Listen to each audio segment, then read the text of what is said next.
to another edition of the Surfing Violinist Podcast. I'm joined by Judah McNeil. How you doing this morning? I'm doing pretty well. Good. Really well, actually. Man, it's been a while since I've felt this good. Well, hey, yeah. All right. How about you, man? Where you at? Where you been on the spectrum? Yeah, I'm pretty. Yeah, it's been a rough week, I guess. Ooh. We busy week. We shot our first, I guess you would say, artistic project for the video company, doing a music video, and the shoot went really well. We had this bonfire, and the camera really shined in with the firelight. Like it made it look. I think it made it look pretty good. Nice. So Melissa storyboarded this one and is directing, and I think it went pretty well. Good. The equipment, it's amazing. Like how much, forever, you and I have. I mean, especially you, just I had to work extra to get mediocre. Yeah, just to get it at some semblance of don't pay attention how bad this is. Yeah. Basically just to get the badness of the video out of the way so people could, focus on the acting or whatever. Yeah. But with this, oh my gosh, dude, this stuff, my color correction with the daytime stuff is not that good. It looks okay. I mean, it's not, any colorist is going to look at it and be like, ugh. Normal people look at it and be like, yeah, I guess it's all right. Maybe. But the how much fire stuff looks really good. I didn't have to hardly do, and this is why people I think get it wrong when they say color correction, because it's really color grading is what you're trying to do. You're trying to take an already good shot and make it pop. And that's what we were able to do with the fire footage. It was just great. It's stylization. Yeah, exactly. But the problem with a lot of video applications, you're not getting the full color space. So you're really actually having to correct, because it doesn't look right in camera. Sometimes I even have to paint.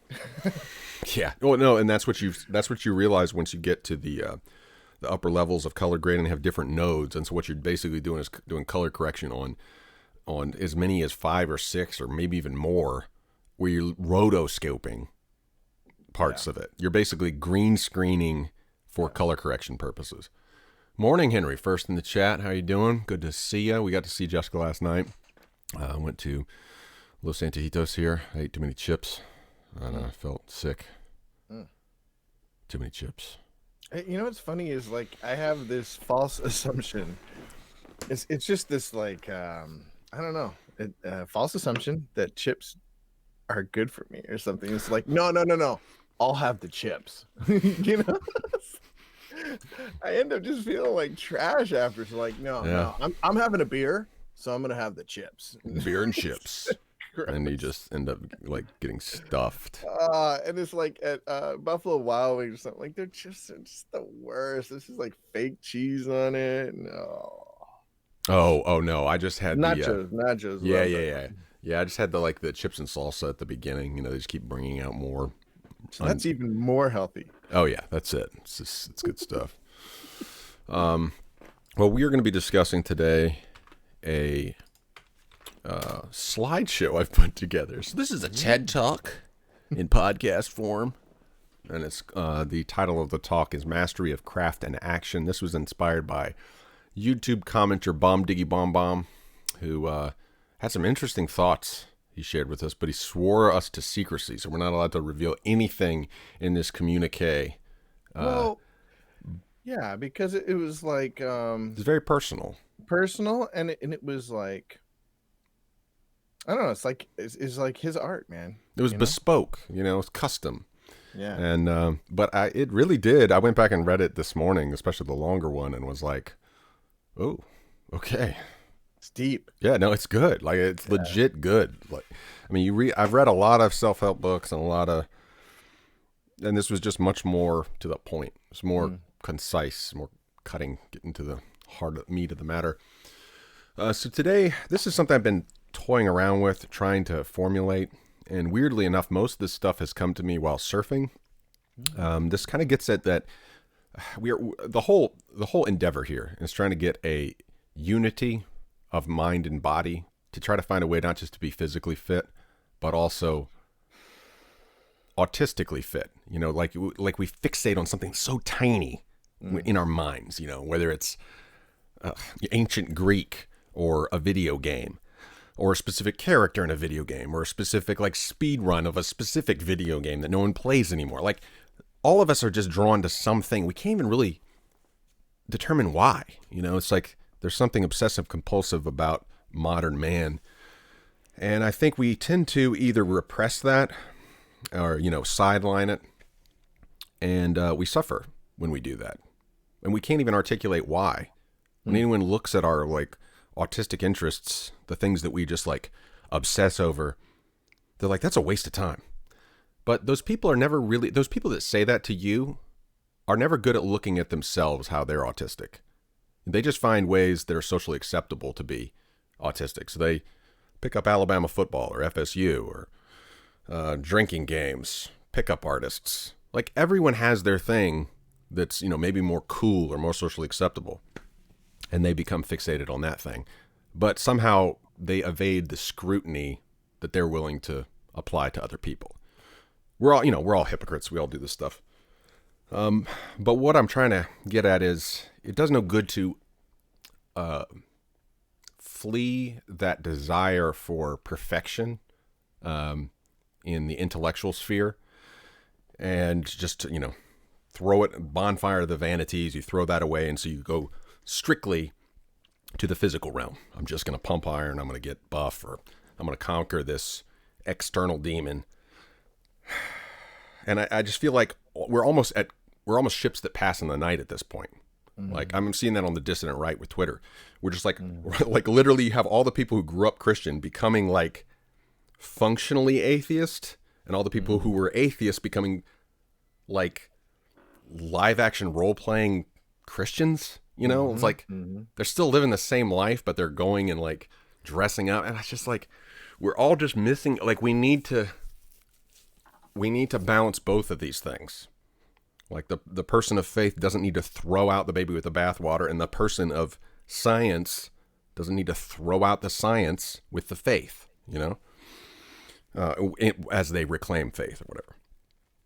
So we're trying to figure out these dialectics, how to make them work together. And going back to that talk about that we had with David about David Foster Wallace's how Tracy Austin broke my heart, that essay in which David Foster Wallace complains about how people who are the masters of their craft are idiots. Like they're just useless out of that thing. Whenever you hear a sports interview, it's just like, it's dumb. So can you be smart and accomplished at the same time? That's what we're trying to figure out. So a lot of what Bomb Diggy Bomb Bomb said in that thing that he wrote or someone wrote really got me thinking about this dichotomy and how we apply it in our daily lives. And he said, he suggested, let's talk something about mastery of, I can't remember how he put it, just mastery of art and creativity. Mm-hmm. But I'm going to apply it to a broader framework because I've been trying to learn how to do more practical things. You know, I have more of an artistic background, violin and attempts at filmmaking. But I've been having to do more what me and my wife call man versus mild as a joke, fixing bathrooms and stuff like that. And I'm realizing that it's the same approach, no matter what you're doing, whether you're trying to make a film, sing a song, play violin, fix a bathroom, become a better surfer, become better at League of Legends. Like all these things, I'm noticing a similar method. And it's not a list of rules, and that's kind of what we were getting at before. It's much more, there's a lot more ebb and flow to the whole process.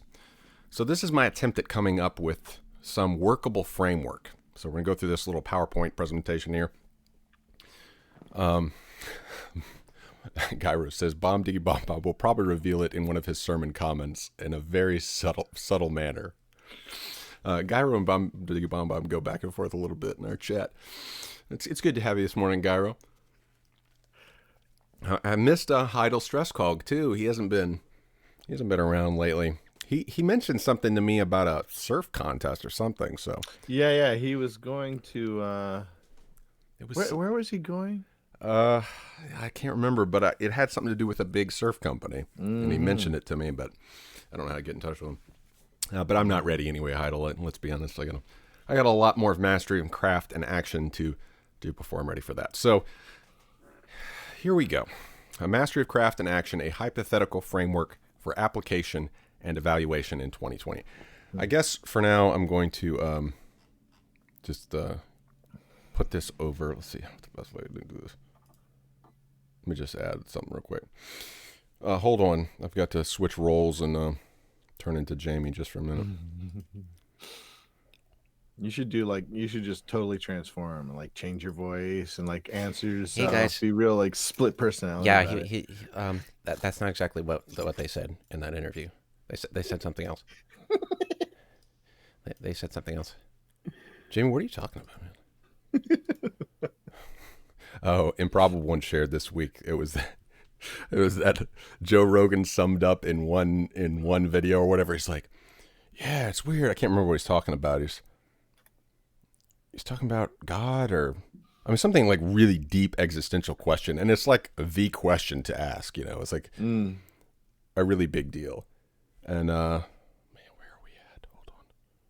Oh, so we're just going with Just Judah you. for now. Huh? Yeah, just you. It's just going to be you. I can't figure out which one this is. Just dancing, man. Just dancing. There's got to be another Chrome. That's not. Come on. I've got it. Oh, there's a whole nother list of other things down here. Mastery of craft and action. That's going to be it. There it is. Okay, hold on one second.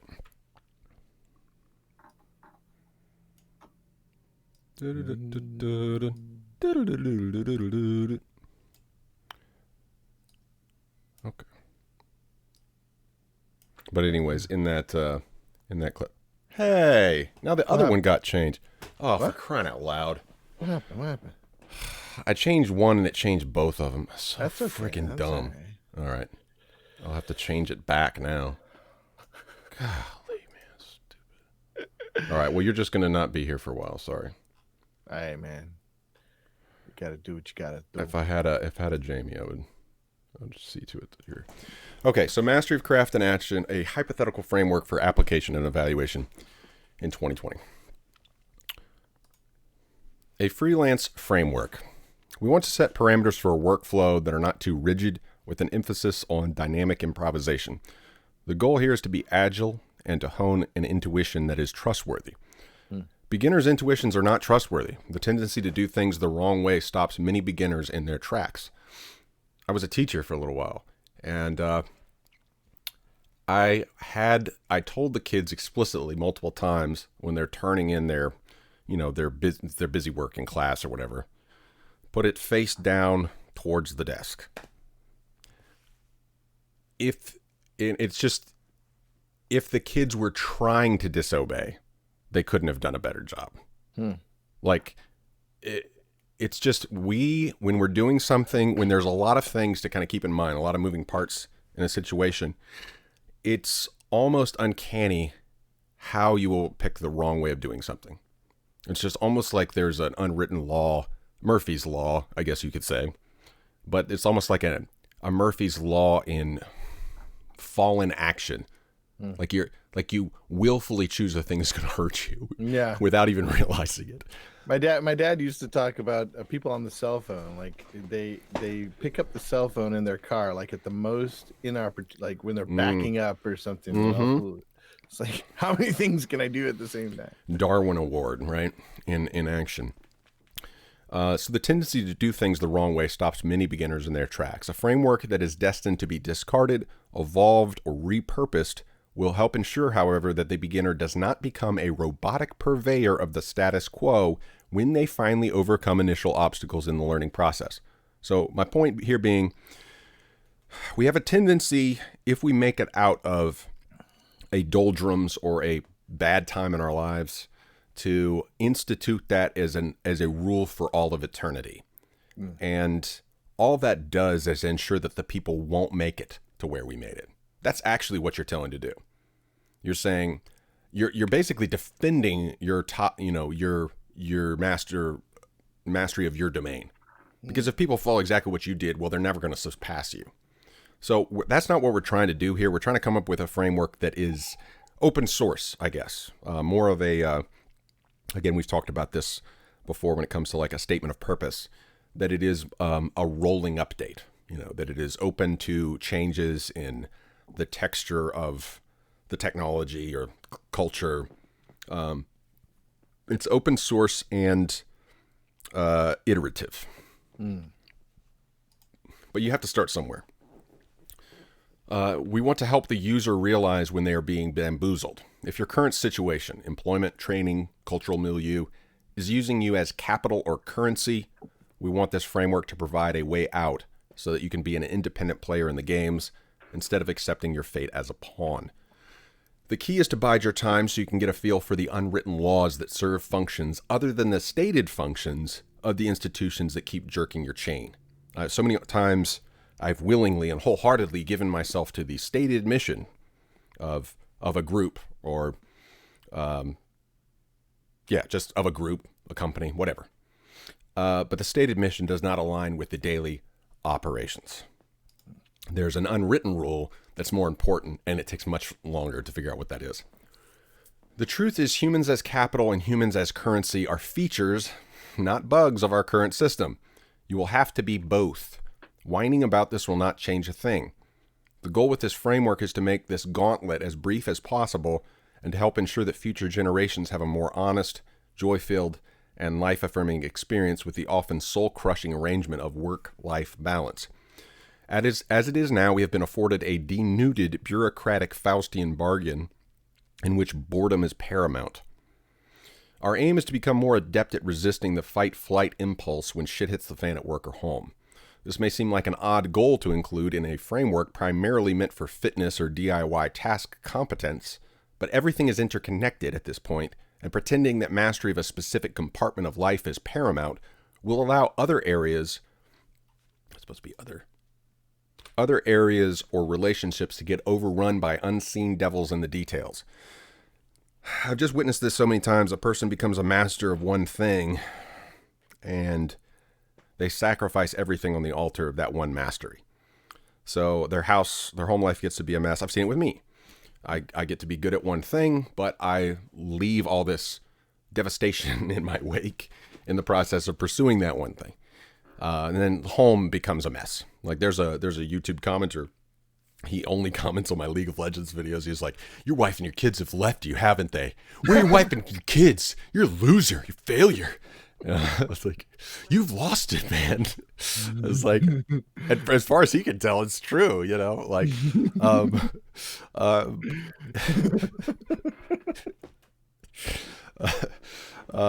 mean, we're still together, but this last 3 years have been no cakewalk at all. And I have, in a lot of ways, I haven't been the worst example. I can think of plenty of other bad examples of human beings who've, shipwrecked their entire family lives and been disowned in the pursuit of their mastery of a craft. Me, it's like I just haven't mastered anything. I'm like not a jack of all trades. I'm not a two of any trade at this point. I've spread myself so thin, but that's part of this whole endeavor, is to try to figure out a way to do more than one thing, to be more than one thing, because life requires it in 2019. You can't just be one thing anymore. No matter the challenge you face, whether at work, home, side gig, avocation, or hobby, there are more options than fight or flight. And this is so hard for me to remember. And the thing is, flight doesn't even come up in my mind. It's not like an either or. Well, I could fight or I could run away from this. It's just like, fight, immediate, you will die. And of course that lasts for like 5 seconds. And then they say something back like, oh, well, you're an idiot. And I'm like, oh, that means I have to punch them now. Am I really willing to punch them? No. You're a loser and a wuss. We all need to develop a better poker face and learn to identify methods that will keep us grounded during the storms of panic, self-loathing, and unexpected changes in expectations. And unexpected changes in expectations are par for the course in the current milieu, or like game posing as game, posing as game, posing as game. So the game we're all playing is capitalism, but it's not capitalism. And we've talked about this before, but it's not capitalism. It's a game posing as a game, posing as a game, posing as capitalism. There's many tiers here. And until you get past the stated goal to find out what the real goal is, and you find out you're working for a company that the person doesn't care about the company making money. They're like, oh, it's all about the bottom line, the profit. No, they really don't care about that. They care about this release next week that's going to make them look good to this person they're trying to impress. That's a tale as old as time. You don't need capitalism to make that, personal ambition a reality. So there's always another game being played. We all need to develop a better poker face and learn to identify methods that will keep us grounded during the storms of panic, or said this, self-loathing, and unexpected changes in expectations. Fight or flight may be the only options available, but realistically, in our world, 99.999% of the time, they will be the last resort. But our tendency emotionally, it's kind of this vestigial natural selection impulse. They're just ready to go right out the gate to either kill or flee. But you don't even have that option. So, but nevertheless, that impulse is there. So what do we do with all that pent-up energy? Another thing to think about. So come up with a list of other options when you meet an obstacle that gives you emotional or existential tunnel vision. Here are some things that are helping me. Many of mine are cringy and symbolic. They need not be. Practical is probably better. So, I'm having a hard time breathing right now, actually. Nasal breathing is very good. Dr. Frank Merritt, Vitality Pro, he taught me a lot about this. His buddy of ours, Brand Rager, as well, taught me a lot about this. Dude, it cleans your sinuses. It's just good. I always think of Indiana Jones: The Last Crusade. At the beginning, young Indy, River Phoenix, he's impatient, because he's seen this, the grave robbers or whatever. He's trying to tell his dad, Dad, there's this thing's going like, count to 20 in Greek. I always think about Emma, Bia. I can't remember, but I need to do that a lot. I need to do that way more. Nasal breathing, counting to 20. Spray perfume. Speaking of which, I'm going to do some right now. Little Ubik. Yep, this is perfume nationalism in action. Got my Estee Lauder for men. Dude. Ah, yeah. Oh, no, the way you spray it, you're just like vaporizer. No, I was thinking, we need to come up with a surfing violinist scent. Yeah, and that's the 2020 dance move right there, okay? You saw it here first. It's sniffing your wrist, all right? Right here. For the 5 of you watching. Nasal breathing, spray perfume. Good morning, Denanche, Nutcher, or good evening, as it were. So spray perfume, hit heavy bags. Oh, baby. Whew, I got the punching bag up, 80-pound bag in the shed at the trailer. Feels good, man. Oh, man, I tell you. Get in that shed, man. Yes, Get in that shed. It feels so good. I'm serious. Start hitting things. My Nana told me this when I was a kid, my grandmother. She would say she had a really good friend who was Japanese, and they ended up being stationed in a certain place together, and they had formed a lifelong bond. I think they were over in California somewhere, or something like Pismo Beach. And her friend had been in the internment camp during the Roosevelt administration, and nonetheless came out of that, didn't harbor this ill will towards my grandmother, who was married to someone in the military. So it'd been very easy to dismiss and say, screw that person, Mm-hmm. But they became lifelong friends. They named their kids after each other. So, wow. They're like sisters, Yeah. And my grandmother was said, she'd heard somewhere that in certain Asian cultures, they had like a whipping post, and they would go out and to take out their aggression, they would just hit this post with a switch or something. I was like, man, like we need to do that in 2019 and 2020. Like, again, you have this impulse and it's there for a reason. Like, and if you feel something, like to repress it, whew, it's going to come out later in a bad way. So hit a heavy bag, push-ups, sit-ups, squats. That's another one of the ones that I'm putting on here. And I forget to do this. I don't want to. Like when I'm pissed off, I don't want to do that.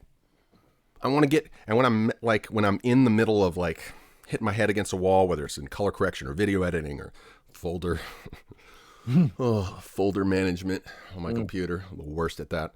I do one of two things. I get worse into it. I get less clear-headed and then just kind of hit my head against the wall and just start trying stupid stuff. Or I play League of Legends, which is, again, another terrible thing. That's not when you want to play a video game. Like when you're like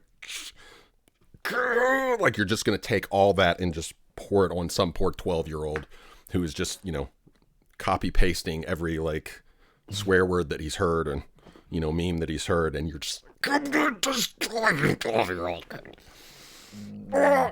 Not the time to play League. Another option is hyperfixation on form.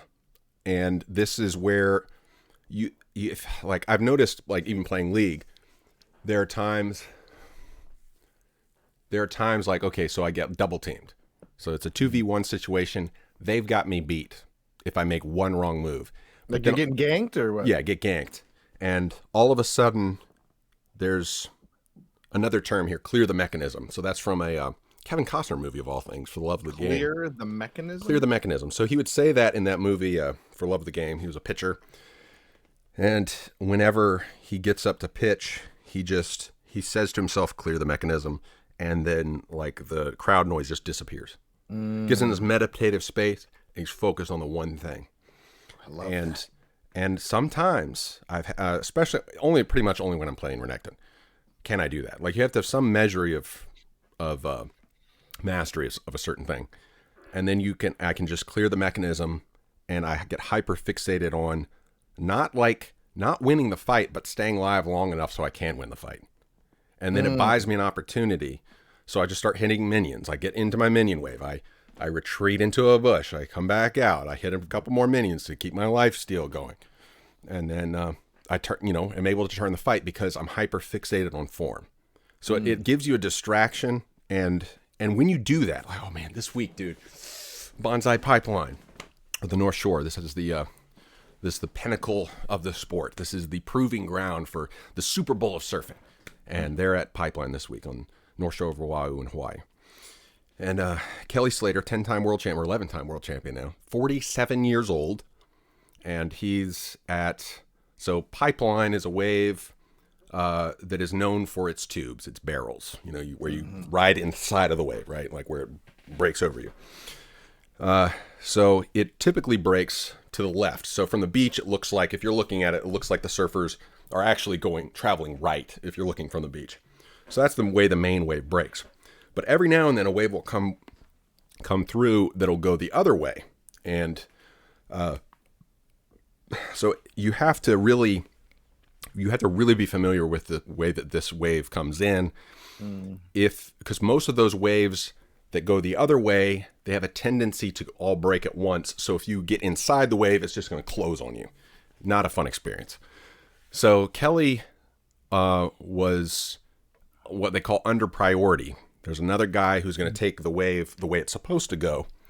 And, well, Kelly paddles for it, and the other guy thinks, oh, well, he's going to try to go left because this wave isn't going to work going the other way. So the other guy just takes the wave and goes. Kelly takes the risk and goes right into what they call backdoor and gets this barrel that just goes on and on. Everyone thinks he's gone, like it crushed him. And then he just appears right at the last second, like, I don't know, 80 yards down the line. It's like this just absolute perfection. The first perfect 10 of the contest. I mean, every surfer's just like gone back and watched it 10 times, like over and like, oh, how did he manufacture the speed to get from here to there? That's hyperfixation on form, where everything is clear, the mechanism is cleared. You're not thinking of the fact that your head is about to hit the reef. You're not thinking about, oh, maybe I shouldn't have taken it. It's just hyperfixation of form. Well, that reminds me. Have you ever heard of not Game of Thrones? What's the other one? The Sanderson finished it off. Oh, yeah, yeah. The Wheel of Time.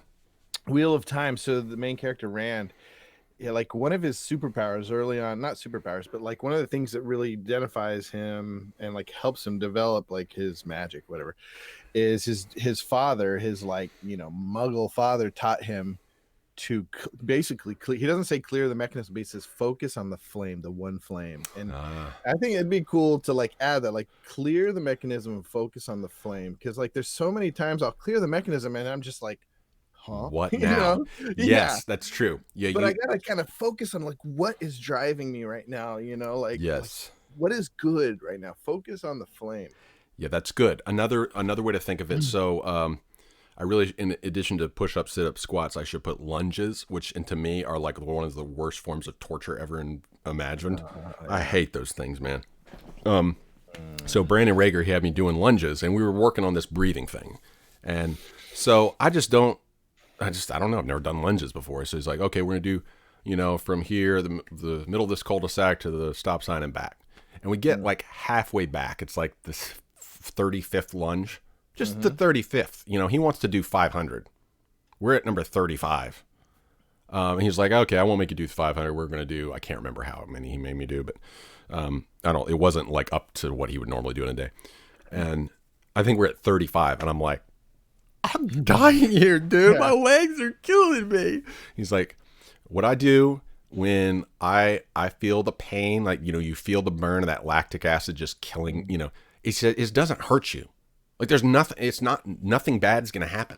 Like this isn't a matter of like, you're going to rip a muscle or something. Nothing's going to happen. Right. Just keep going.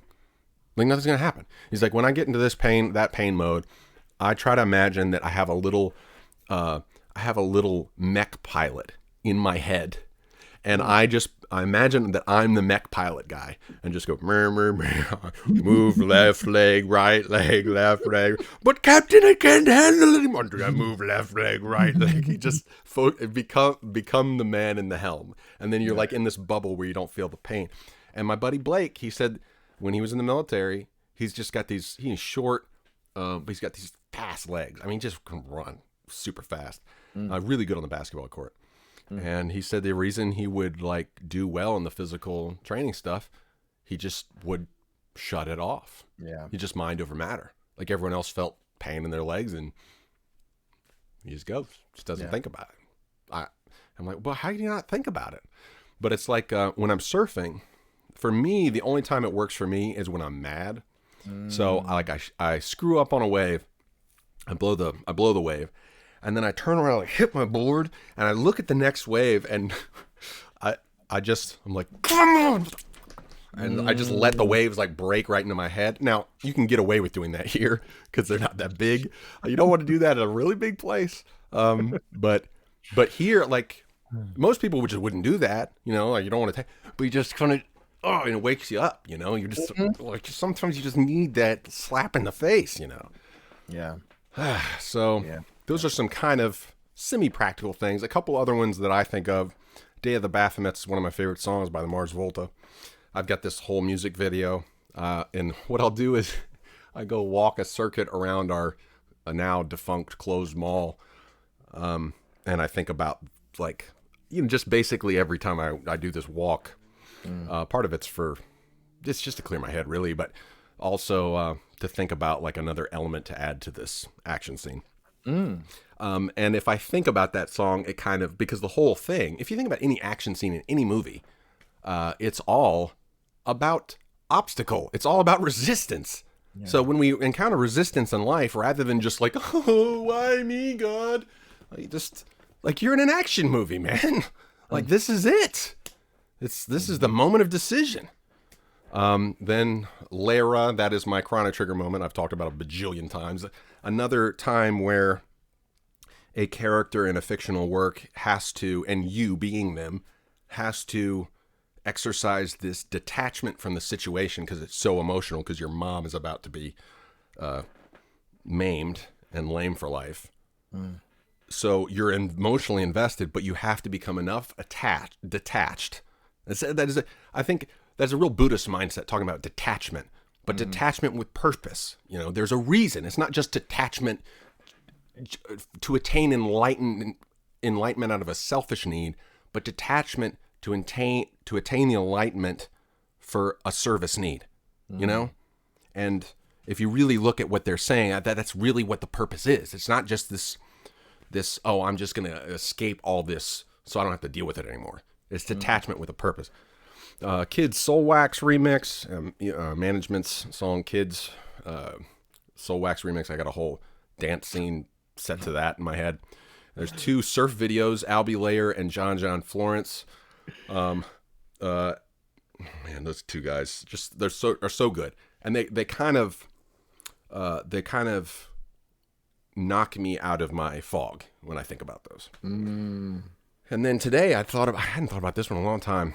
For a while, this was before we went to India, I had this idea for a music video, and it was about this guy who wants to be a DDR champion. So it would be a period piece. You said it probably in 2000 or something like that. Yeah. Well, I guess it would be around the time Muse came out with this album. So Muse's song Map of the Problematic or Problematique. I have the whole thing, like a whole script for this thing. And basically the dude has a dream at one point. So it's him trying to become this DDR champion. He's like high school or something like that.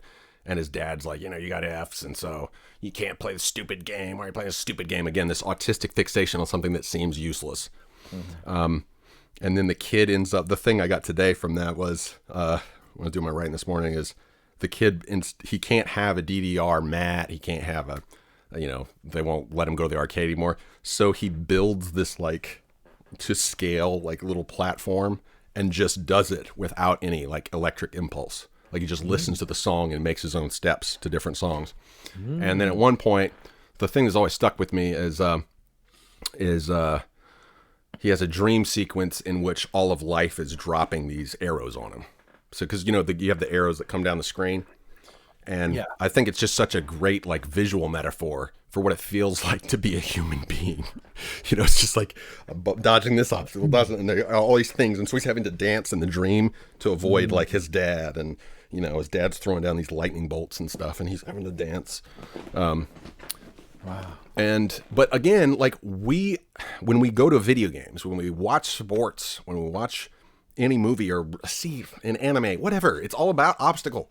It's all about conflict. It's all about dilemma. So rather than when we get into that moment, whether it's in work or life or relationships, when we get to that moment and we hit the fog, I failed miserably this week at this.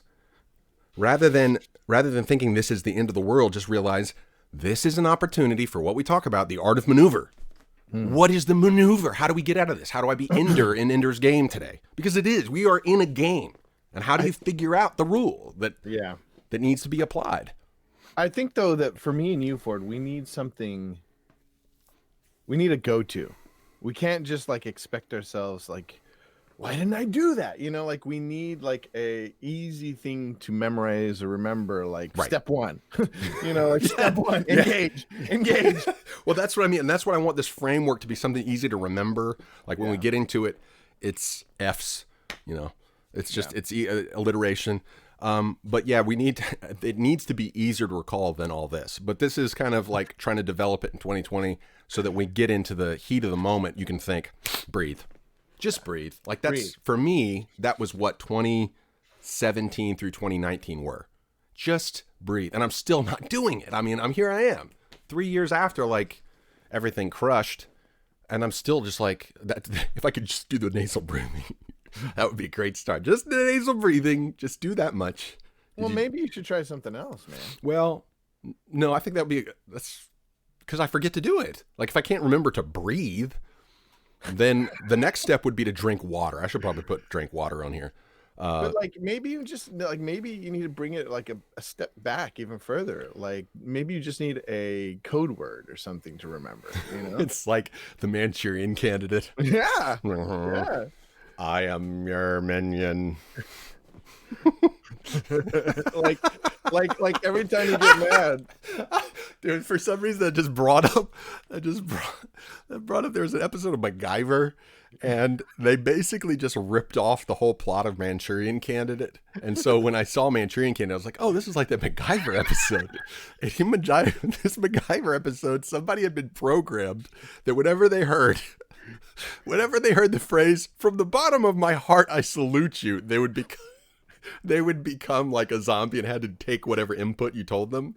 Dude, that would be awesome. Yeah, but why in the so in this episode, a guy's out on a dock, and these two sailors are talking. They're like, "Yeah, the guy says, 'From the bottom of my heart, I salute you.'"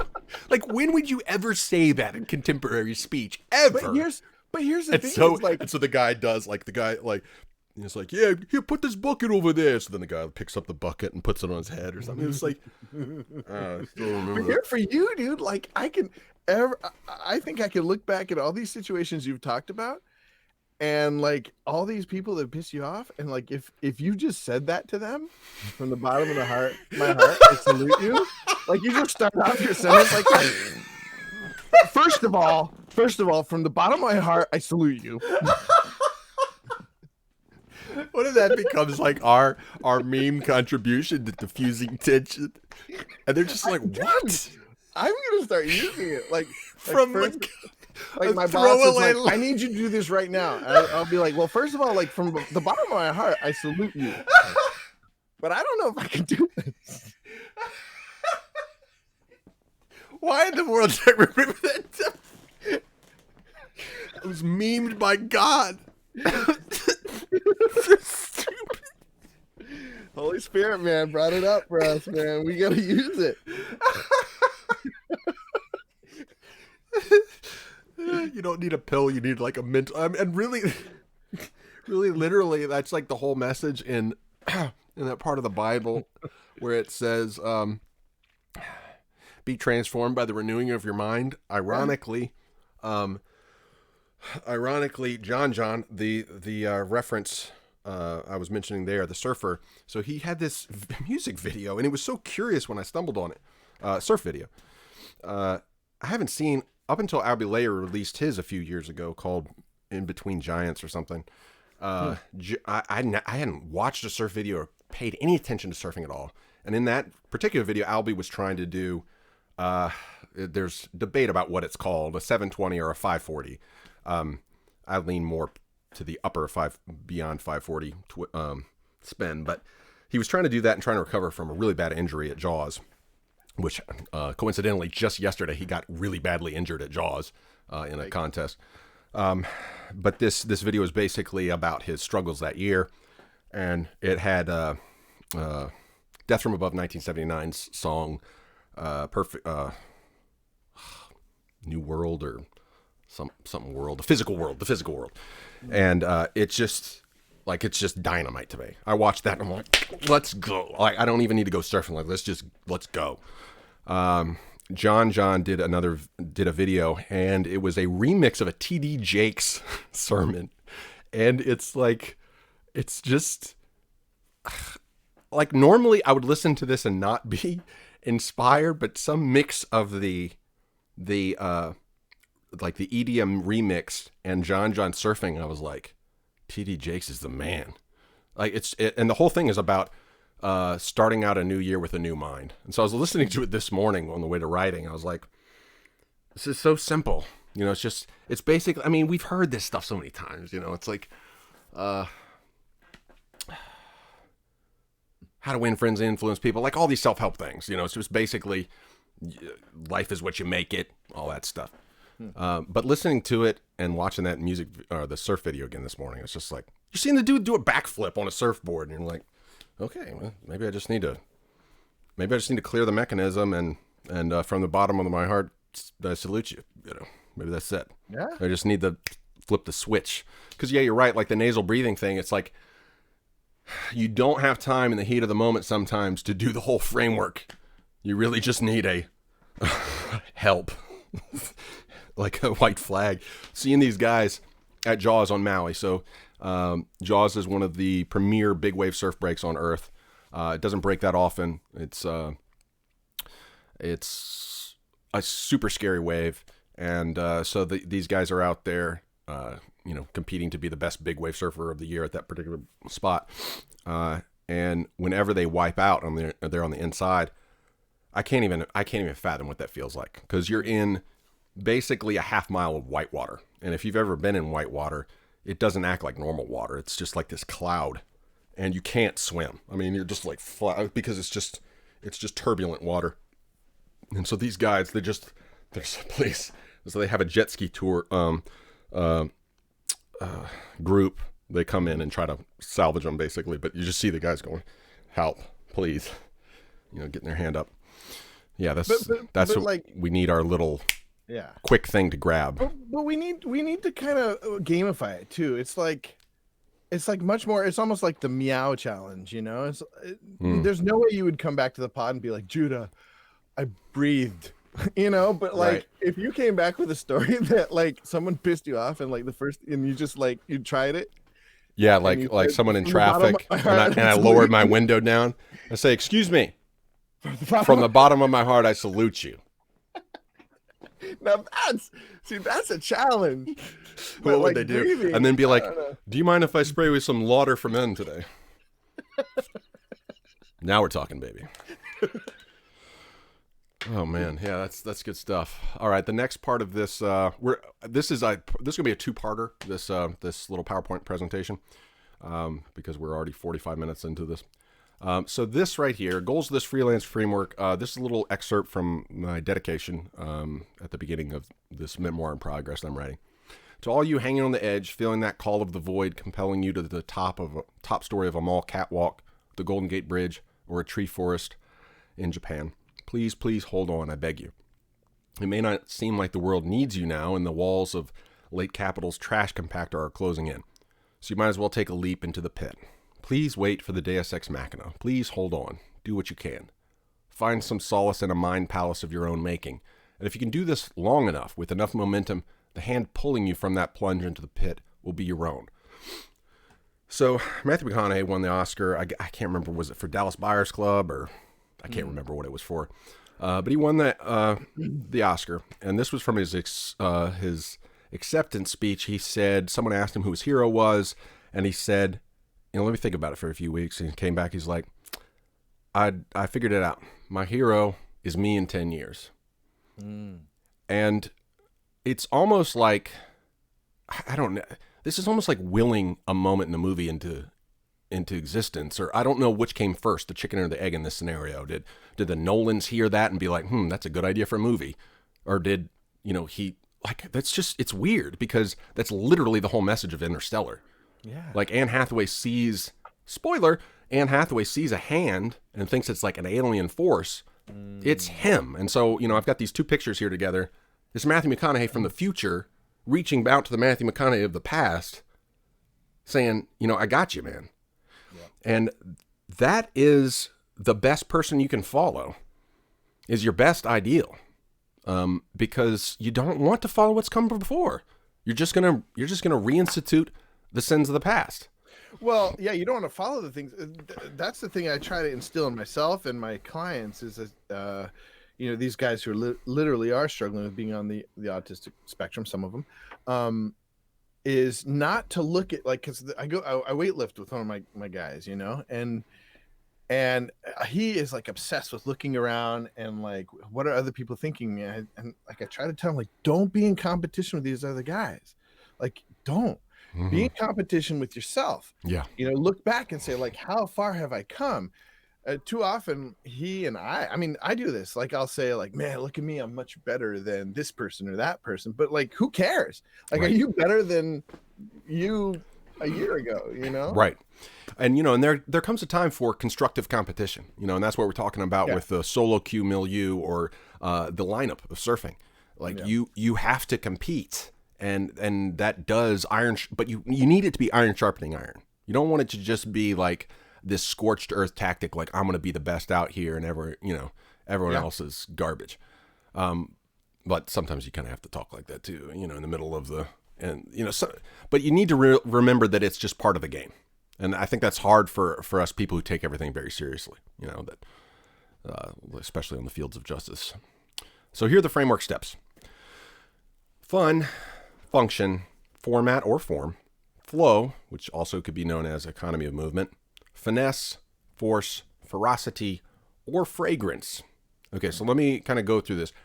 First of all, my impulse is to go to force or ferocity from the beginning.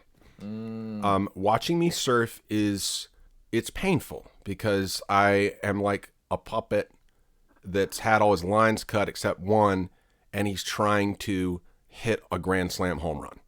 So it's just like this flailing, blob out there that looks ungainly and uncoordinated, but is trying to hit it out of the park, And there's a tendency in movies to romanticize this, strong, this kind of strength that's unrestrained. The Hulk is the perfect example. Mm-hmm. But I've discovered that in real life, it doesn't work like that. You need to apply force once you have these other things in line. And function is what the engineer is obsessed with. Mm-hmm. And if you don't have function, you can't have force. You can't push the envelope if you don't have function. Now, I've put fun at the top, though, because an engineer tends to not care about fun. And if you've ever worked at a job where people aren't thinking about that, where they aren't thinking about worker morale, it ends up being so soul-crushing. Like, it's worse than prison. It's worse than prison. Mm. Like, I had a realization. You can talk about first world problems all you want. After that hurricane, I realized, no. I understand now why Marxism still persists in 2019, even though it's economically devoid of any merit whatsoever. Because it appeals to this feeling, if you have ever worked in a company, that it feels like you're in prison. Like, I go back and read Orwell's account, and I've said this before, but I've read Orwell's account, right here, ironically, Orwell's account of coal miners, the road to Wigan Pier. These guys are smiling on this cover, okay? I've worked in companies in late capital, quote unquote, that have no one was smiling at all, like a whole day. Like, you talk about, oh man, the coal miners back in the day had it really hard. Dude, I know people today that have it harder than coal miners back then. Full stop. Because a company, you can have all this cleanliness and stuff like that and still get the shit kicked out of your soul if no account for worker morale is there. There are pains worse than death. Seriously. This is why people kill themselves. They're acting out what they feel every day in this drudgery. So if you don't put fun up there, then you don't care because you have another bottom line. And everyone's going to say, it's money. No, it's actually not. People trick themselves into thinking it's money, but it's actually pride. It's actually greed for something else. It's lust. It's gluttony. It's sloth. They earned their keep, and so now they can let everyone else work so they can kick back and do nothing. And they're not concerned if they tank the whole thing. Right. A capitalist is concerned about that because they're trying to create value. That person is not a capitalist. That is a greedy, lethargic leader. He's a despot. He's a tyrant. He's a lord. Yeah. Those things existed prior to capital. Oh, man, I mean, every week I'm going to harangue on that one. But fun at the top, function. So it has to be functional. And this is something that I tend to not do. I'm like, the engineering stuff's fine and everything, but let's get on to the cool stuff. So let's get on to the flow, or let's get on to the finesse. Or let's get on to the force, mostly. I put ferocity or fragrance at the end because sometimes you don't need to be ferocious. Like sometimes it needs to have a totally different thing. And so sometimes aesthetics is more important than function. And so I want to talk a little bit about, first of all, fun. You can't always have fun in certain projects, and the last thing you want to do is institute forced fun. You will create social hell with the best of your intentions if you are glib in this step. The last thing you want is Silicon Valley sentimentality or mid-1990s evangelical Christian youth group ice cream social. May God have mercy on your soul if you manage to make fun. It is at the top, fun, to get you to think about the parts of the process that you truly relish and how to encourage the tasks to move from banality to the sublime. Because the truth is, in everything, every human endeavor, there is a part that is worth relishing. If you're a farmer, smelling that air in the morning, unless it's filled with chicken shit, And sometimes even chicken shit, Even then. sometimes even then you're like, smells like money. You know, like sometimes like you can imbue every moment with promise, you know, and there's something about waking up early. There's something about like a lot of people look at a surfer getting in the water in like 50-degree water and be like, oh gosh, why would you do that? It's because you don't know. Like we relish that, man. It's like Pavlovian conditioning. We're like, this feels great. So you got to find a way to make those things that you relish about the process, about the job, about the task. Like share that. Get them to experience that moment so they can start to breathe in it. You know, so that it's not just drudgery. You know, and so many people, we're talking about entitlement. So many bosses feel entitled because they're paying a wage. Well, you're not paying a living wage anyway, asshole. You know, in our definition of living in the modern, you know, world, you're not really. You wouldn't live at the level that they are. Like, well, I paid my dues back in the day. Well, yeah, you had other things going on. Ugh, and that's a reason why socialism as an indoctrination still exists, is because of that attitude, this entitled boss attitude. I'm paying, so you're going to do what I say. You're not my king, dude. You're a boss, okay? We're all trying to make money here. Quit acting like you're some philanthropist, douchebag. Fun has to be part of it, but don't force it. Function. What is the purpose of this endeavor? How good does it have to be? What is an acceptable margin of error?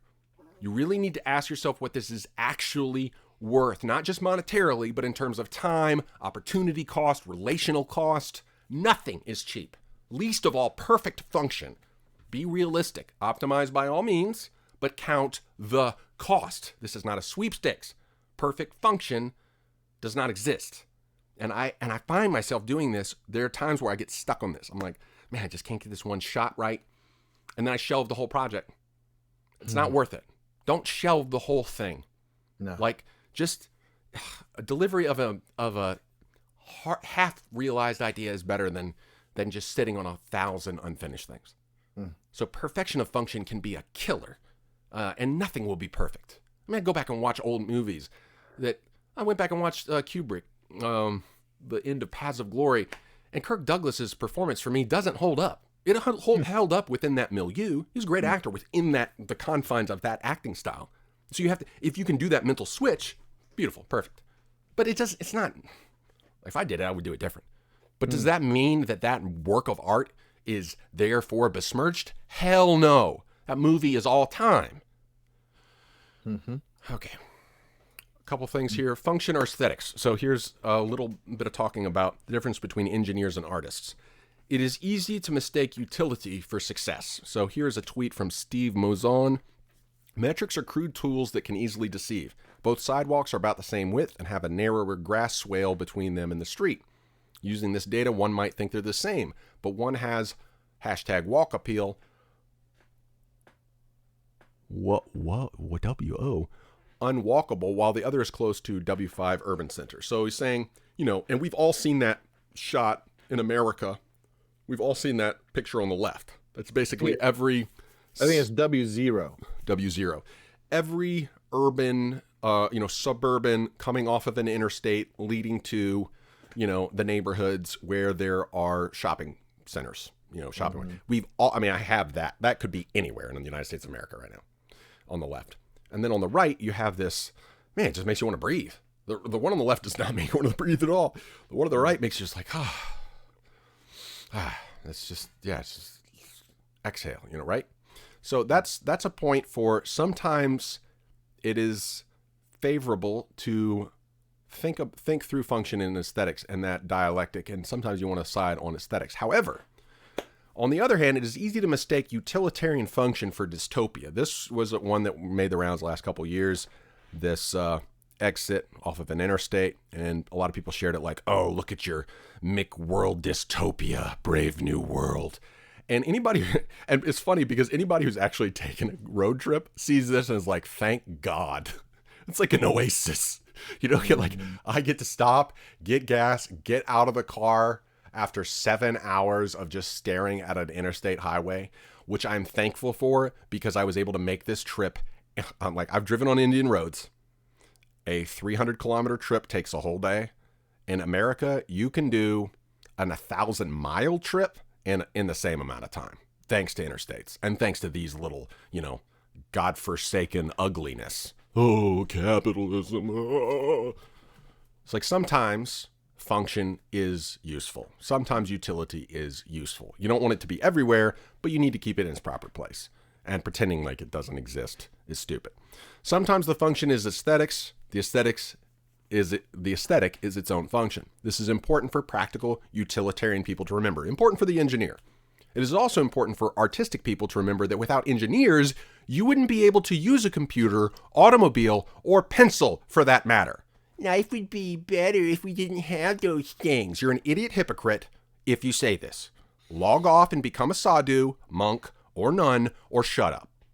Quit biting the hand that feeds. If you do become a monk, you will find you cannot escape the engineer, even in the wilderness. The myth of Pandora is timeless. You can't put back Pandora's box. James Cameron's Avatar is mindless. I just realized that James Cameron's Avatar, the planet's called Pandora. Yeah. How stupid, dude. Real. Golly, so dumb. Real original. I'm sorry, David. I know that you made a passion plea for that movie. We'll have to have a debate about. We should just have an all out war over Avatar Part 2, Ford versus David. I mean, hey, James Cameron is a very accomplished individual. It is true. All right, function or aesthetics. Sometimes. Okay. Did I say this one already? Yeah. I'm sorry. Okay. Moving on to the next. Okay, this will be the last one for today. Function or fun. Okay. Engineers be warned. So Silicon Valley just wrapped up this last week. I am a huge advocate of this show. I think it is one of the best. Yeah, it's one of the best shows ever because it encapsulates so much wrong with what we call late capital. It talks about these games within games within games that I've been talking about, and it points at everyone. And this is a great series of moments here. So Monica there, she's one of the partners at this angel investor company okay, who's been really siding for Pied Piper, Richard's company, his compression platform. And Monica admits to him in this scene that, she said, I don't like this. Like, they finally get the platform working and they're about ready to release the beta to the public and go live. And she's like, yeah, I didn't like it at all. And he's like, what? We talked about this last time. Yeah. Oh, we did. Okay. Sorry. Yeah. So this is the two moments here. So you've got Monica. Yeah. I'm sorry. I am like what I already have early onset. What is that called? Alzheimer's. So Monica and Richard, and this is the moment over there where Monica is proven right, where their daily active users are below 20,000. And so that's when he's in the tub. And me and Melissa, when that happened, when he was in the tub, and he says the line, there's a fate. Let's say, wait. Being wrong, being too early is the same as being wrong. We overcome all these obstacles just to fail when we release to the public. And when we saw, like, we were at a moment in our YouTube career where it was apparent that we'd hit the wall and our daily active users were going to take a downward spiral, and we would be left with comments 3 years later in which a dude would be saying, well, if their wife and kids left you, it serves you right. So we were realizing the bathtub was imminent at that point.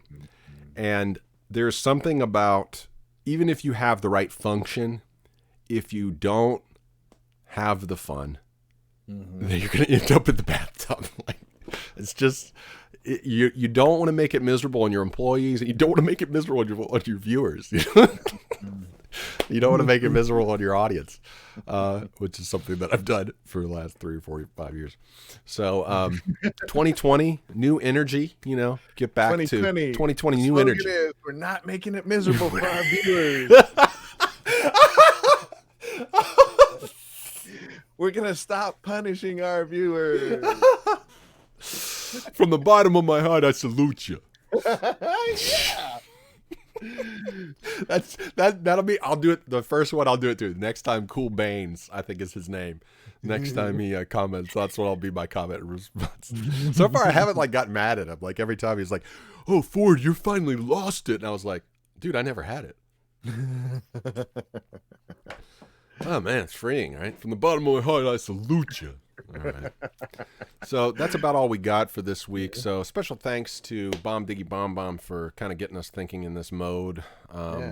Mastery of craft and action. So let's get out there, and start thinking through how our impulses are leading us down self-destructive pathways, and to realize that maybe we just need to take a step back, take a breath, and if we can't do that, maybe we just need to Manchurian Candidate, from the bottom of my heart, I salute you. Like just have a safe word to snap you back into reality. That in that case, Eminem is right. Got to lose yourself in the moment, the music of the moment. Like it is a real moment. Like that's the moment where you're not trying to perform on stage at that moment, but in a sense, it is a battle against your demon that wants to just push you back into the fog. And you got to choose to be that man in the mech and be like, okay, one foot in front of the other. Yep. One step at a time. And if worse comes to worse, some scent in the equation. Man, dude, how much you gonna put? This is a Mueller's Angel right here. Whoa, yeah, baby. Yeah. Come on. So, and think of this week too. I had that whole list of things that were, would snap me back to reality. Back here. So try to think of some of those things. Like what is a music video or song or a movie moment that just like you see it and it doesn't matter how depressed you are. You're like, let's do this. Let's get back into the fray. And sometimes back into the fray means, again, like not doing the fight or flight thing. Maybe it just means observe and report. Observe and report to the man at the helm. Let's get some information. We're playing Ender's Game. We're playing the long game. We're not going all in on every hand. We're trying to get a feel for the environment here. So it's a weird thing, like knowing when to lose yourself in the moment. Right. It's like lose yourself in the moment when you've established the run. What you need to do. You've directed yourself, but you don't want to lose yourself in the moment when somebody says, F you. Okay, right. Lose myself in the moment. Right. That's that. Yeah, that's why you need to. That's why force comes last. Yeah, force comes last. And flight comes, flight, then fight. Those are the last steps we want to go to. And then there are other forms of fighting. Like maybe you're like, it's like the way Trump handles rhetorical. I know maybe not everybody's a fan of Trump, but the way he handles rhetorical things, you think that he's an idiot, but he nursed that grudge for 5 years, and then he played his card at the right moment. It's like, and the thing is, on all those occasions, someone else started it. They called him an idiot. They called him a moron. They made fun of him. He's like, okay. I mean, you, the other person set the rules of the game. That's the thing. And so I think too often people like me and you, or like me and my mom, tend to be very passive aggressive. Like we want to avoid conflict. But the problem is sometimes people pick a fight. And so you can't just sit there and, you don't want to go into a fist fight, but if they started the fight, just by letting it go, you're punishing someone else in your life. You're bottling that an animosity and bitterness and petulance up and making someone else pay for that person's sin because they started the fight. So we can't just go through life being like, oh yeah, that person said that, but I'm just going to let it go. No, you need to find a way to bring it back on them. So the one time I can think of myself doing this, and I've mentioned this before, but a buddy, I had, we shot this video for my birthday and I had some stills from it, and it was a dead end, dumb idea. It was stupid.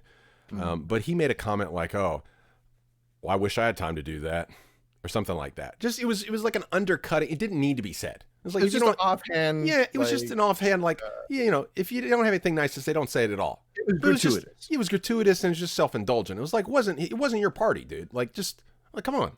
Like, why would you say that? Like, it's my birthday party and do what the hell I want, right?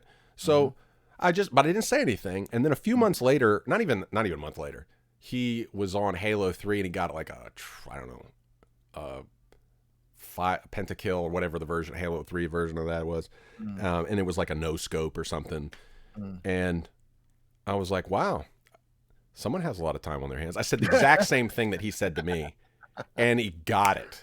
So it wasn't mean. It wasn't mean, but it was like, from the measure with the measure you judged, it shall be judged to you. Okay, this is the game you're playing, then here. This is you talking to yourself. And that's how George MacDonald ends almost all of his books, all of his fantasy. It's basically upon your own head, hoisted by your own petard sort of scenario. Like the bad guy ends up delivering themselves the killing blow. You just get out of the way, Yeah, that in when I was teaching the becoming a man program, I've talked about this before, but maybe it was reverse redaction. Like there was a point in which I would talk about the spectrum between animal and king, and how like sometimes we have to act like an animal, but most times, as we become men, it's important for us to act like a king. And so I would say, like, who has more power? Like I would often use Barack Obama. Like, to me, he is somebody who, like I said, like, if somebody besmirched him, or I'd have to put it in terms of, like, if somebody disrespected him, do you see him flying off the handle and pounding them and calling their mama this or that, or do you see him saying, okay, can you get that guy? It's like the difference there on how to handle as a king. A king just says, you did that? All right. Take care of that guy. And people have more respect for a person that's not going to be petty with that power. Exactly. So, you see a king who's like, at first it sounds like an insult, but then the king gets a little more information and realizes the dude just lost his wife or something. It's like, and then he steps out of his kingly role for a moment and is like, look, you can't talk like that to the king, but I'm here now. How can we make this right? And you see that like in the whole in the mob mafia movies, right? Like all the Godfather and all that stuff. Like that's how they gain power. They didn't gain power by just being merciless. Reactive. By merciless. They were calculating. They were very, very astute. And they didn't always just come at you from the front, right? Right. It's the art of the maneuver. The art of the maneuver. And sometimes they did stuff you wouldn't expect. And that's what made them so powerful. Because, somebody disrespected them, but they understood the circumstances of it. And then they helped the guy. And then people are like, oh, man, look, he's a beneficent leader, So you need to think through the ways that people have gotten in the power structures that they inhabit and think of them accordingly. And, and I think like Jocko Willink is a good person to think through that because he's been through all sorts of actual fights, actual like military fight. And so he thinks tactically, and you have to think more tactically in the everyday, I think. Yes. One final thing about fighting. There was a pretty, I don't know, like got a controversial heat. I think it was this year between two big surfers, and there's a lot of tension between them, and you wonder how much of it goes back. But people just picked sides on the issue. Well, this guy was too aggressive. He shouldn't have been so aggressive. The other guy, was just trying to focus on the surfing, and that guy was bringing, basically like a chip on the shoulder to the proceedings when we're, and everything's flow, man. But it's a competition. And so, some of the guys defending him are outsiders, like Aussies being like, man, that's just the way it is. Like, it's a competition. At the end of the day, you shake hands when it's over, but it's like when you're playing Summoner's Rift, you're not like you're saying, yeah, good luck, have fun. In the middle, you're trash talking each other. Like, it's just, it's a game. You got to kind of play. But it did hit me this week that sometimes that animosity is better spent just in an actual fight scenario, rather than like just in a competitive scenario. Like, you can take that angst, and if you can apply it to doing jiu-jitsu or boxing or MMA, then you can start to channel it and feel it because it's physical. Yeah. Well, and it's more properly applied, and you can take lessons from that and apply them better to daily interactions. The irony is, the more violent you are in your life, I think the less violent you will want to be when the rubber hits the road. Because You know, you actually don't want to go there because you felt the pain.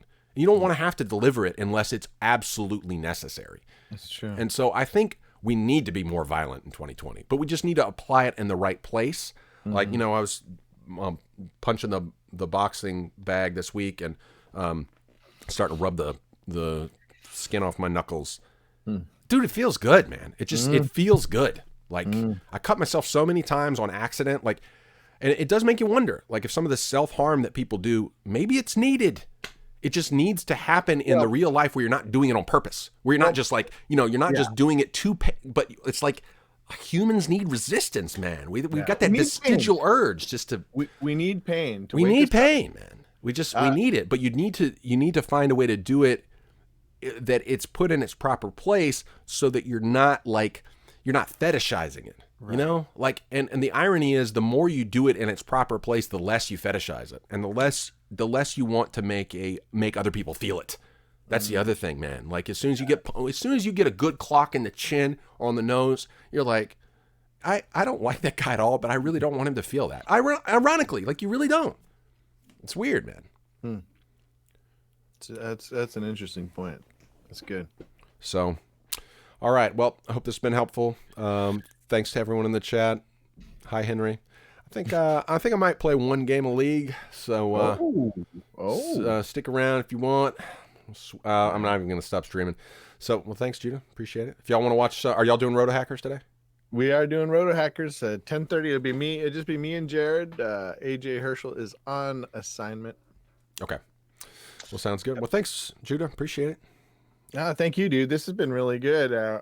I think people will come back to this. It's almost like we need a flow chart or something. Yeah. You know? And that's kind of what we were getting at. I think it was last week about the multi-dimensional flow chart, how it's not when we finally get there, it's just you need a skeleton first, and then we can start fleshing it out the more we get there. And the more I'm thinking it's really what we're trying to get at is probably look something like the human body, which is just so many dimensions of I mean, it's just a monument. It's a monument of craftsmanship. It's just amazing. And so if we can get a flow chart that functions like a human being, I mean, watch out, baby. I mean, that'll be a mastery of craft in action right there. Absolutely. So, all right, brother. All right, appreciate it, man. Peace. I will, and remember, from the bottom of my heart, I salute you. I salute you. I love it. All right, so I'm just not even going to switch titles or anything. We're just going right into League of Legends. Oh, maybe I'll switch titles. Let me see if I can do that. If anyone wants to join me, we can play some League, man. I got time for one game. I got family coming over, so let me get all my windows minimized. Let's see if I can switch this thing. I wonder if it'll switch it in motion. See, I don't think it will. Yeah, we'll try it. League of Legends.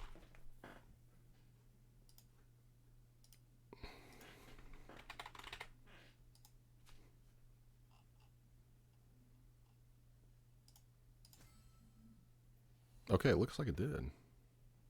Hey, cool. All right, if anyone wants to play League, let me know. I'm in there. I think Kale has been banned.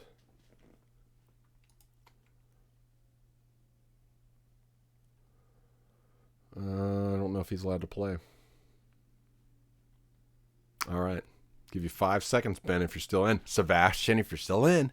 5 seconds. Here, I'll hit some chat. Sorry, Etch, Henry, that I didn't respond. I was in the middle of the thing. Gyro says, with me, it's flight immediately, and then sometimes I'll punch them physically or otherwise, and the dance is over, but then it hits me that he is alpha and I am not, and that was not supposed to happen. Any heavy physical work in today's time or physically demanding sports will do wonders. It will drain you like dry fruit and then use your limited energy on only those things that matter.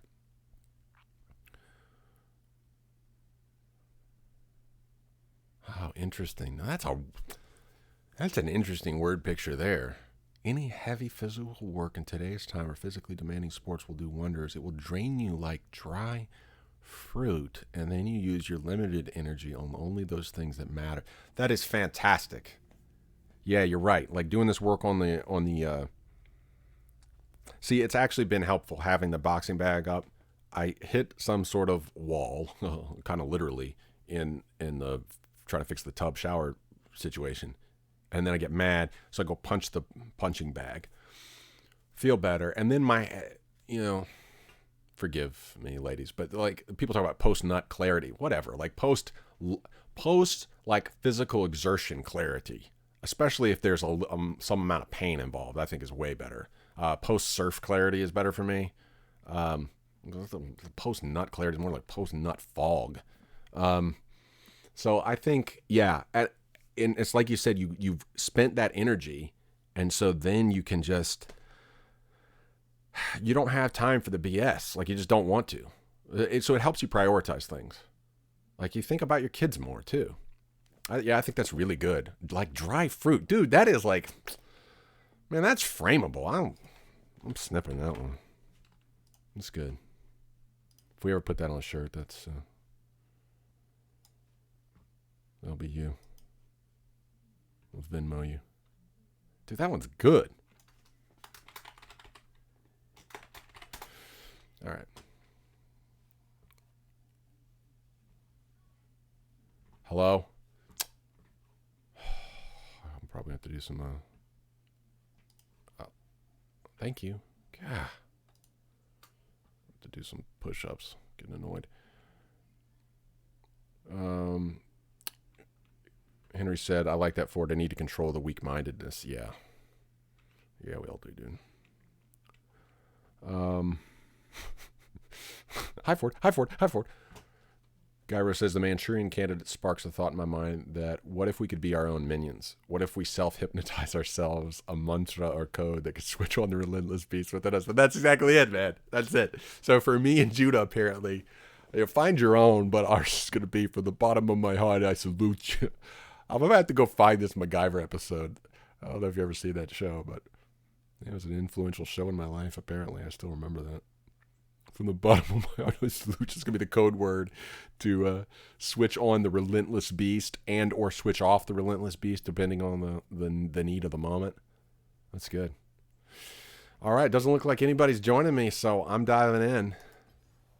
I'm going to go for one game of ranked. It's got 30 minutes. So I got to make this fast.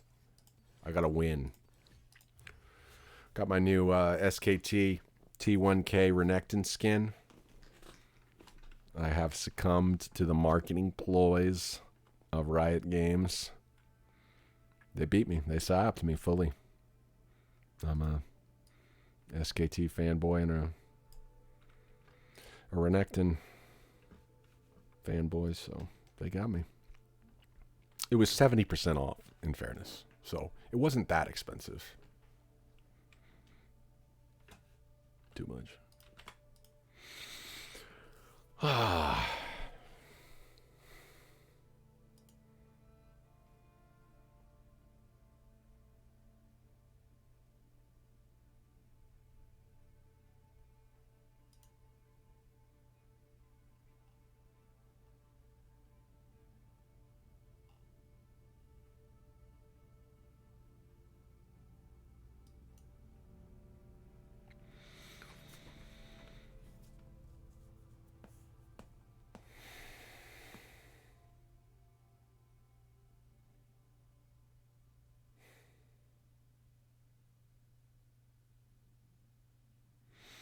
Yeah, I think too, one of the things I realized the other day surfing,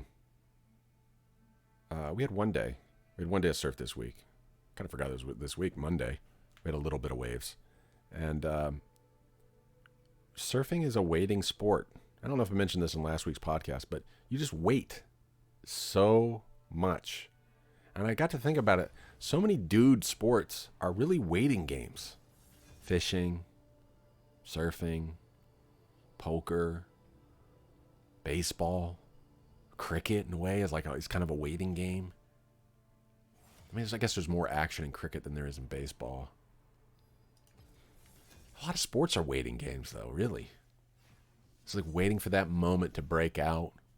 Both forms of football, in a sense, are like that. There's a lot of biding your time. I mean, basketball is a very furious back and forth game. But yeah, just it hit me, especially with surfing, just how much of a waiting game it is and how meditative it is. And maybe that's one of the reasons why we do sports. It's almost like a proxy for battle. Clears the head. I got a lot of clarity surfing this week. I got the kind of the final version of that framework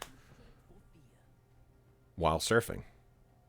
And I think the whole thing started while I was surfing at some point in the last few months. So there's something to have that physical endeavor where you can clear the mechanism and get into a rhythm. And I think this is why, church or organized religion, whether it be temple or mosque or whatever, like a religious gathering, there's something that gives a community that has that a level of staying power, because you can just detune, put the frustrations and afflictions out of the mind, and have something to come together and fixate on. But I don't know. I think I like more active versions of doing that than passive consumer versions of doing it. That's why I like this. I mean, and I was just thinking about League and how it is like that a lot. There's every game is a ritual. You get this long ass process waiting to get into the game. The higher you get, the longer it takes. And then you've got a minute and 50 seconds before you really even do anything in a real game. So once you're in it. I was up against a Rise yesterday. Looks like I'm up against Jace this time, though. Wait a minute.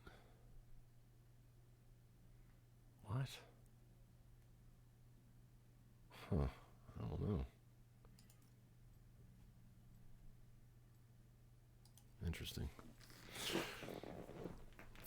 You had to go hard on this Rise. He didn't play it right last night.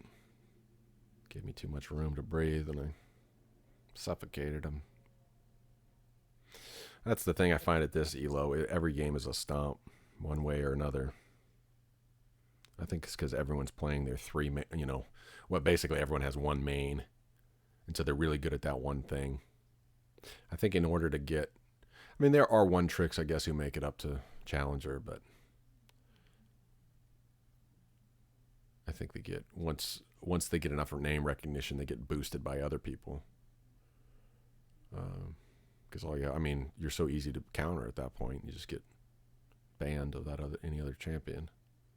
But at this ELO, I think the problem is everyone is a one trick, and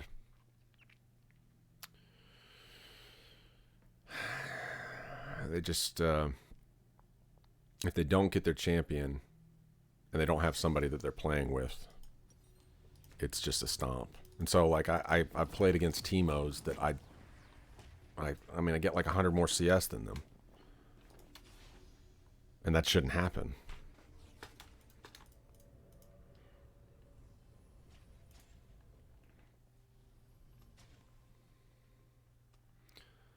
Please go easy. I am noob.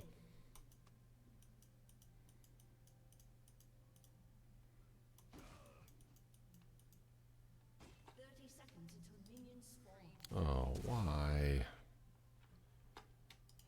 Jeez. Every freaking game, dude. Every game. Like, hey, let's have a fight in jungle at level 1. Let's have a fight in jungle at level 1. We got first blood. You know what? The only thing that's going to do is instill false confidence in our team. That's all level 1 kill does.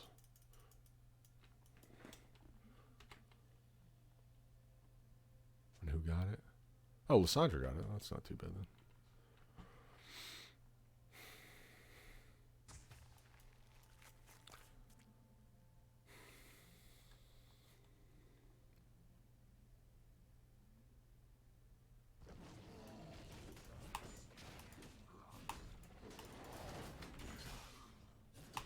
Dude, I ain't taking it.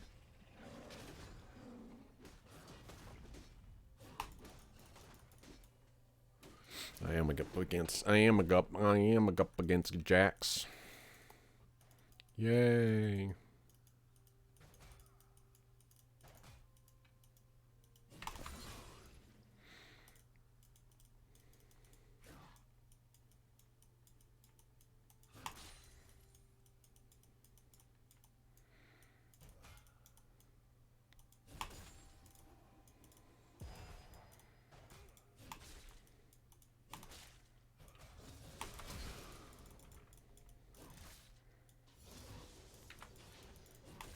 Normally I'd take E there, but kind of want to be able to stun him here in case.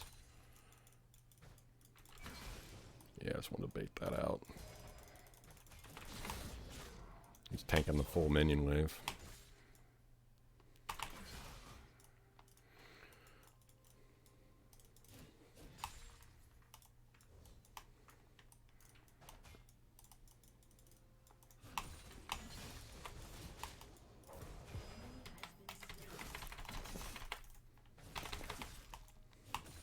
No, I missed cannon. Jeez, dude.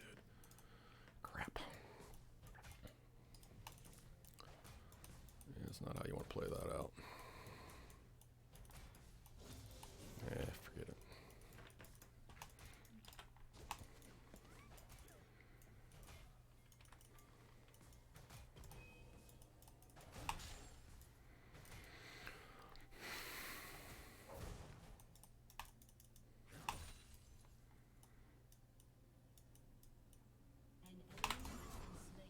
That's good. Got his counter strike out. That's nice. I lost a minion there, though.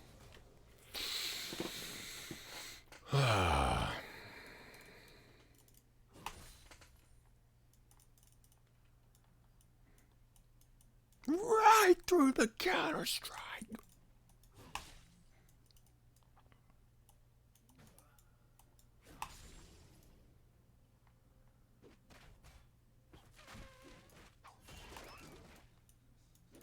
Oh, it would have been so. Yeah, it wouldn't have been worth. It would kill me. It would have been funny if I could have stolen that, though.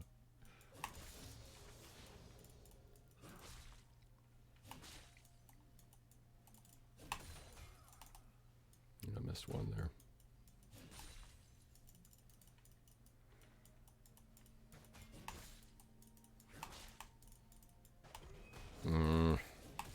Missed quite a few.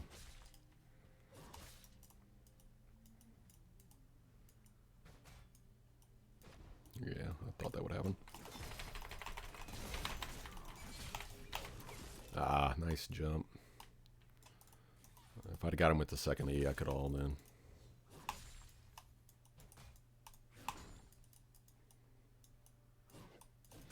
Get my fury up here. Dude, he's so low. I'll all in.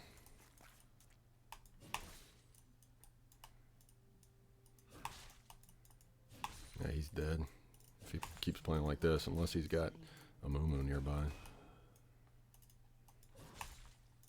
Yeah, I want to get his counter strike out. I don't let him get any of these minions.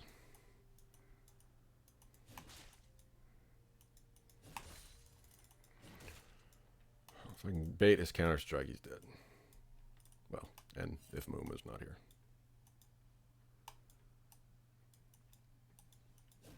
Oh, Ford. Oh. Triggered. There it is. He's dead.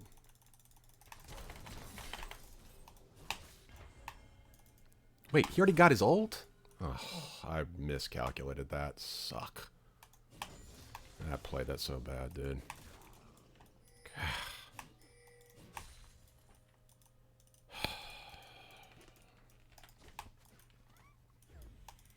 Now this is dumb.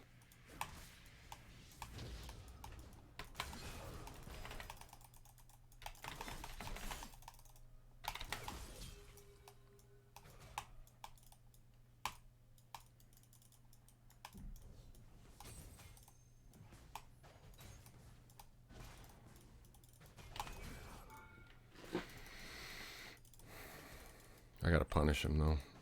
If I can, I might be able to get ult. I might be able to all in him before ult comes back. Oh, no worries. Improbable one. Yeah, I'm doing good. Oh yeah, missed the counter strike. Yeah, I think this one's a pretty good one. So check it out when you get the chance. Me and Judah had a pretty good discussion. It was inspired by Bomb Diggy Bomb Bomb from a YouTube comment last week, and he sent us some thoughts via email. It's pretty interesting.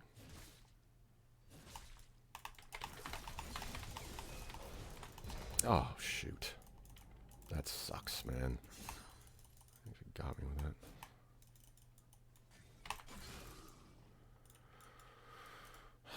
I mean, I'm choking him out with farm a little bit, but I should be winning this way harder.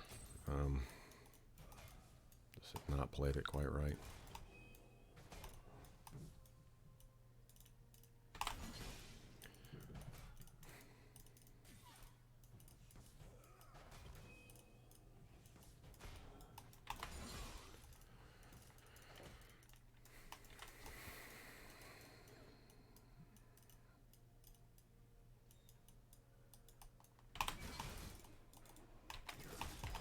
I think I got him.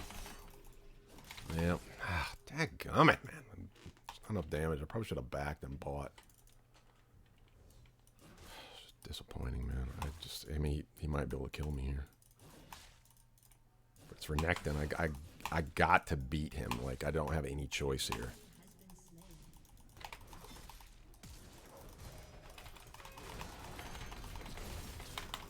I misplayed this whole thing. Suck, dude.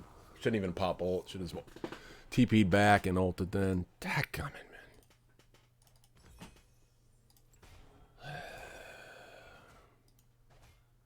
Triggered.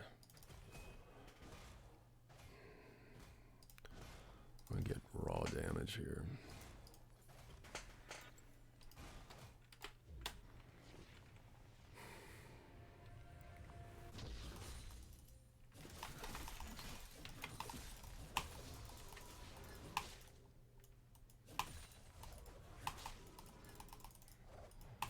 I'll be as annoying as possible here.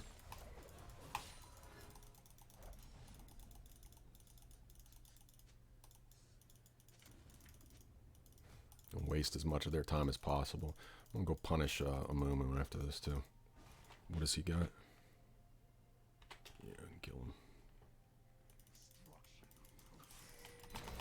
Sorry, buddy.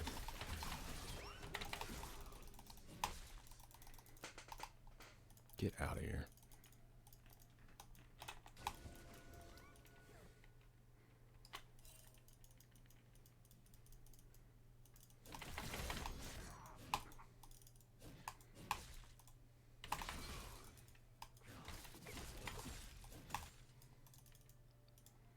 I'll help him with Rift.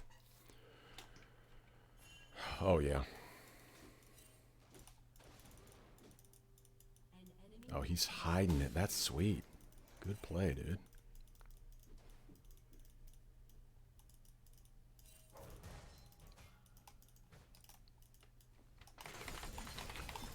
Oh, yeah, I know about that level of complexity. Let me tell you.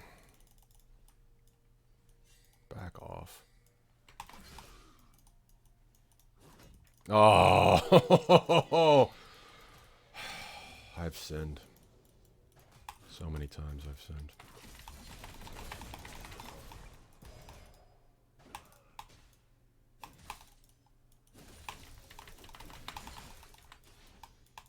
Yes, let's do it. By all means, let's do it.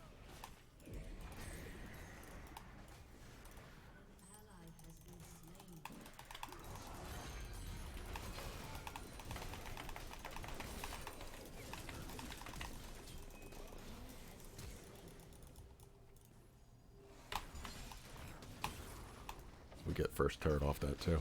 That was a man. Olaf played this so well. That was all jungle right there, buddy. That was all him. Because he hid.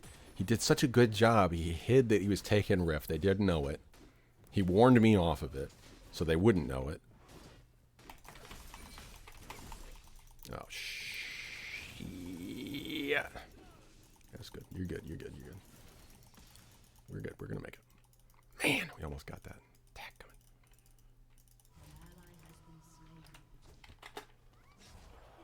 Oh! And Liss gets the mid lane, too. This is so good. We might even get turret.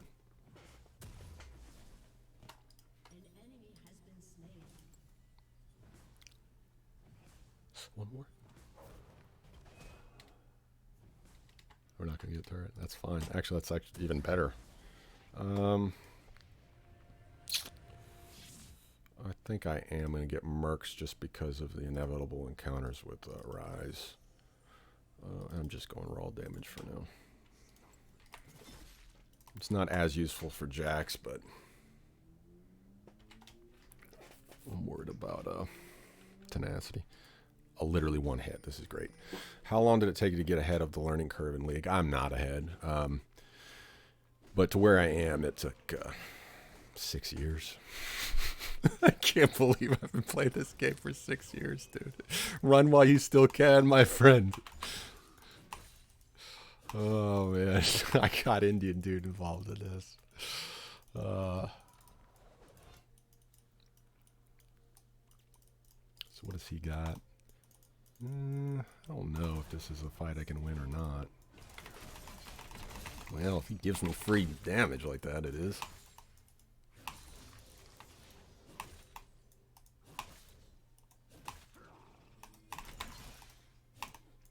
Oh yeah! I don't even have to waste my demolish proc on that, so I can get another one over here. I can't take that fight, so I'll put pressure up here.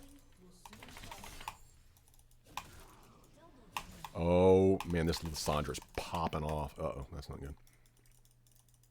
But I get a demolish proc on this. Jax's, come on. Get him, baby, get him, baby. Come on. Oh, sick, dude. Ah, man, that's Olaf is on top of it.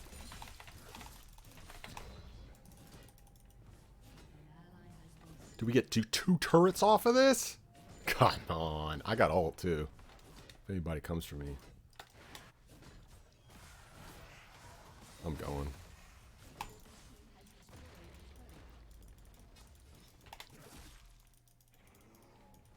Man, that worked so good for us.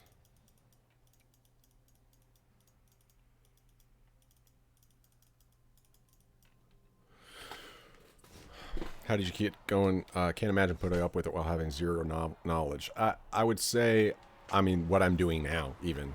Just play bot games. Custom bot games, don't deal with anybody. You know, watch some videos, but don't play with people. It seems counterintuitive. It's a team game, but nobody plays it like a team game up until, like, Diamond. So you're not going to learn how to play the game properly playing with other people. You're going to learn to play the game properly by watching professional League of Legends and by playing bot games. And just treat the game like StarCraft. This like a one-man game.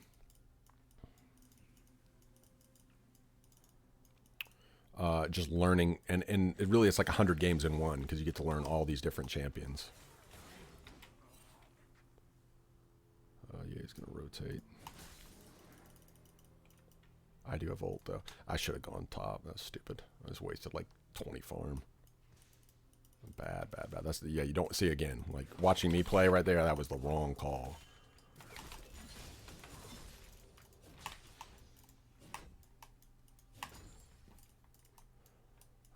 Okay, I do have ult and TP. Ain't much I can do top. I probably do need group mid. Yeah, so I would play not with people against bots. I would play just a custom game and populate the opposing team with just beginner bots. And then you can learn the mechanics of the game. I'm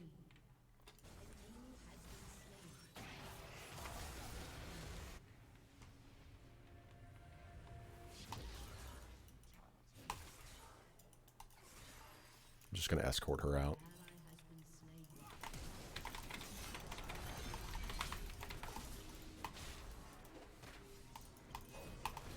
I got this, guys. No, no, no, no. Oh, I'm sorry. I can still get them, though. Oh, not if I do that.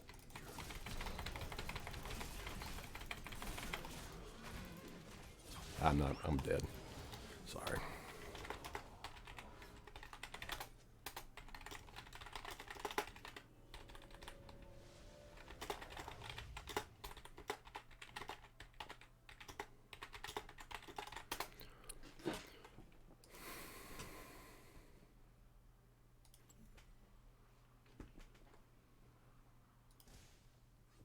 Yeah, I misplayed that. We should have had triple kill there. I mean, I should have been able. I should have been able to secure a triple kill for Lysandra.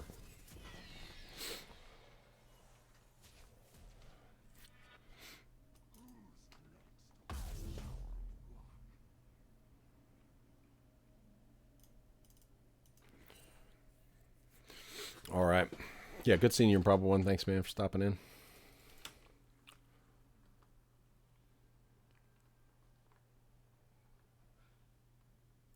And I should have dropped that ward. Yeah, I'm going in undermatched in this one.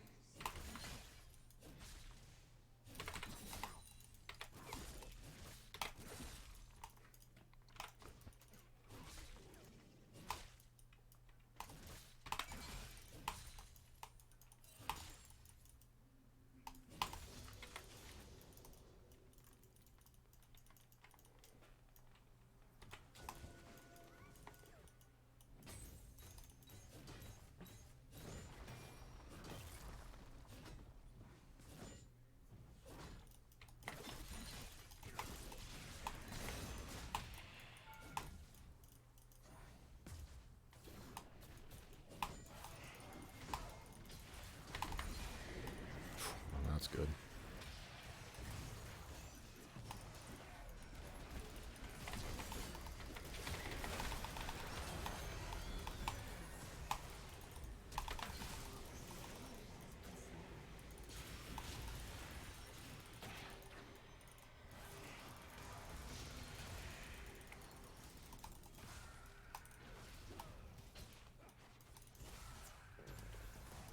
Oh, and meanwhile, I got the split push Karma top.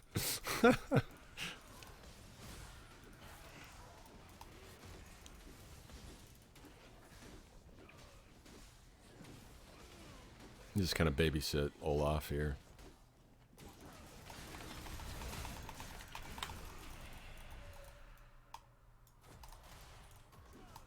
Olaf is like so strong right now.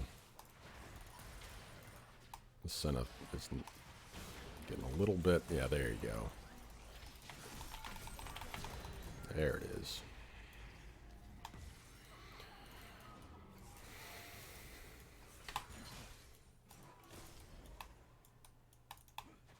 Jax is here.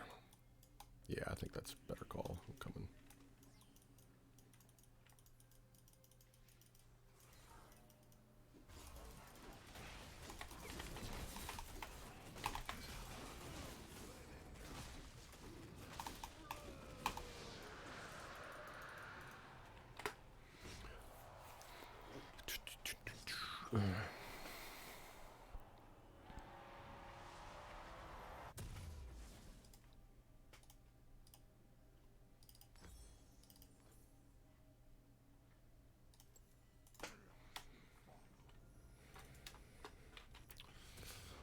$139. Yeah, see, my farm has always been falling off. I'm just... Yeah. Nice.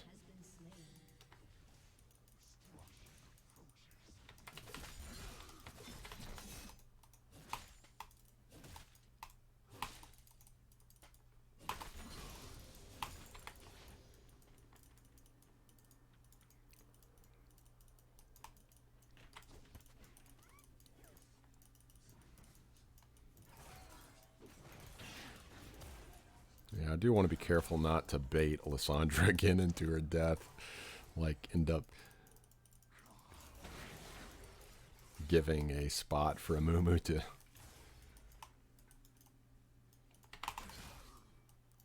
tag and then use his ult. Nice try. Yep, that's almost done. Go rotate bot.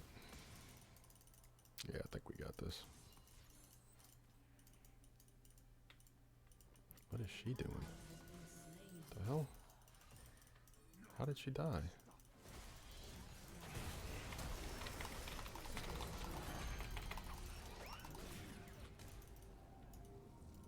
Just trying to keep her alive now. I don't know about that.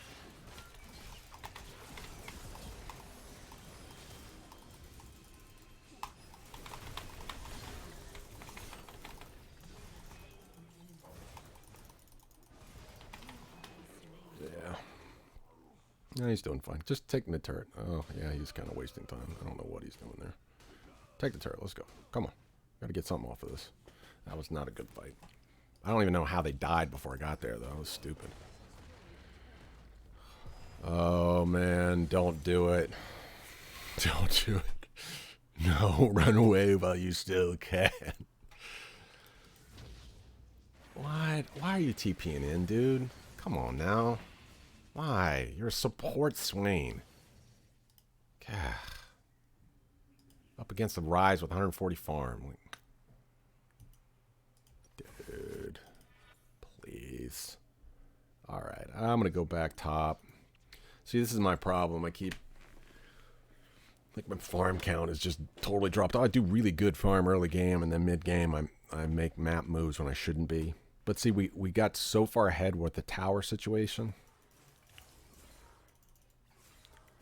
It like threw off my groove. We got those, which is, you know, it's good to have that map pressure, but we don't. The problem is that this elo, people don't know how to coordinate as a team to turn that into actual pressure. Wait, it just, you know, it's all just trying to get picks.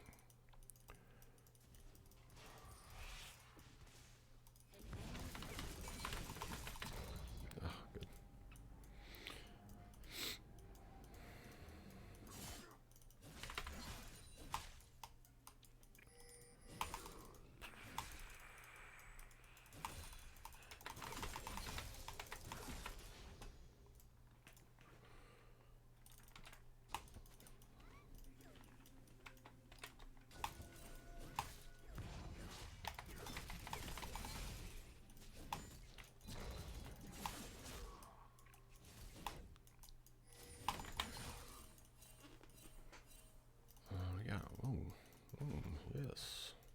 A Jax. I think it'll just kill me. Straight up.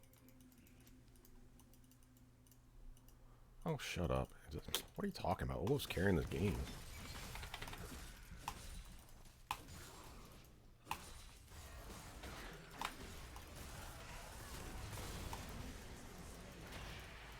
Okay. That'll work.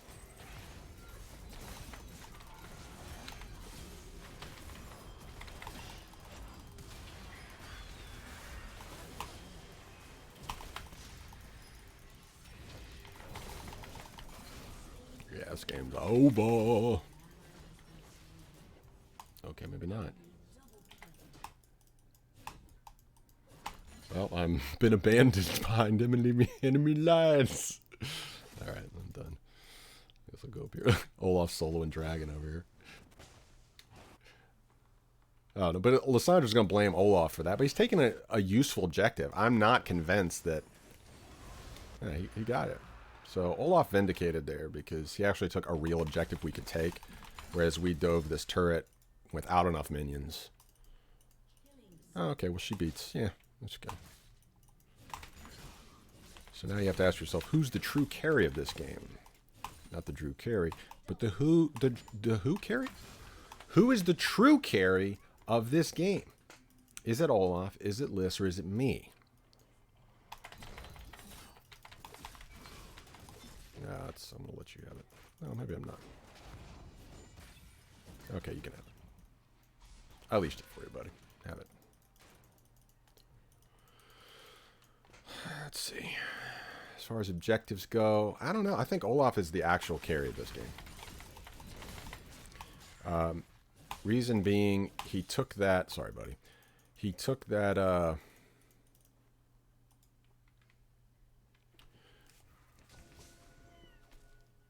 Rift Herald at really early and gave us that giant push in the top lane. No! Come on, a W is supposed to be an automatic kill, man.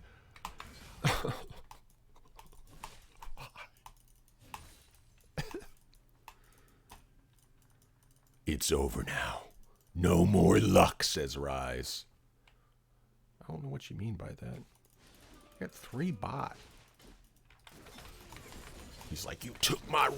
He's like, you took my chickens, I'm gonna take your farm. Come on, man, be reasonable. It's over. See, that was Olaf that made that possible. Olaf's our carry. Lysandra thinks it was her. But it was Olaf.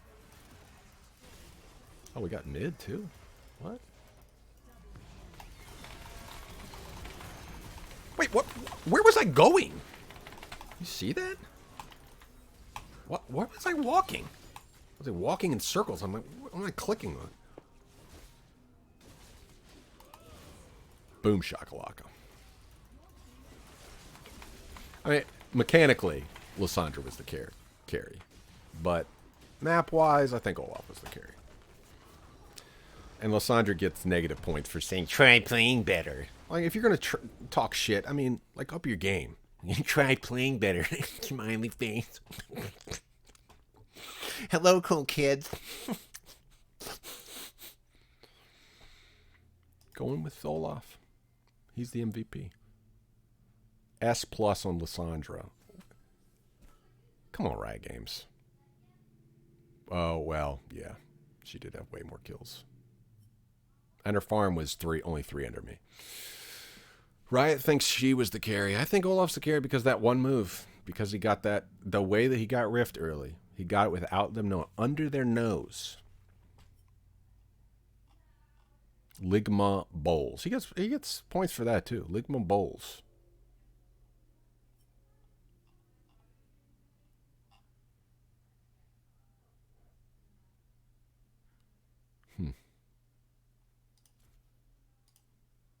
Oh.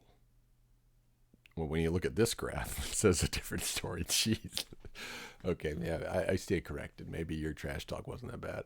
39,000 compared to 12. I did no damage this game at all. Okay, well, I'm definitely not in contention here, even with my farm score. I don't know. I still give it to Olaf because of that move, man. Who's coming over today? It's Jessica. I think they may be here, so I'm probably gonna call it a friendo. ADC still bad, or have they updated? Okay, so ADC has changed quite a bit. I played Ashe the other day. I mean, I'm terrible ADC, and I feel like the game is in a pretty good spot. It's in a spot that's extremely frustrating when you're losing. But I feel like any type of champion can carry.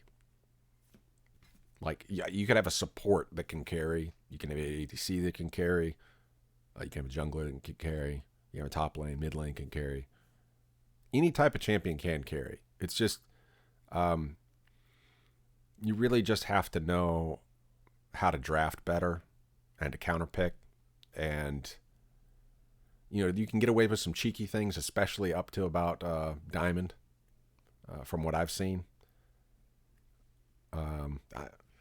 I mean, you can watch all the streams of Diamond, Master, Challenger people, and they still do some cheeky stuff. So there are lots of interesting ways to kind of game the meta. But as frustrating as it is to be on the receiving end of a blowout, if you're playing the game right, I mean, the one thing that I did right this game, I'm level 16. Like, no one on their team is even 16. So it's me and Lysandra are actually farming, you know. So nobody's farming at this elo. So if you're an ADC that can farm, which is something I'm weak at, I'm like 25 CS behind probably at 10 minutes, 25 to 30. So if you can do better than 60 CS at 10 minutes as an ADC up to gold, like, yeah, I mean, you can carry. So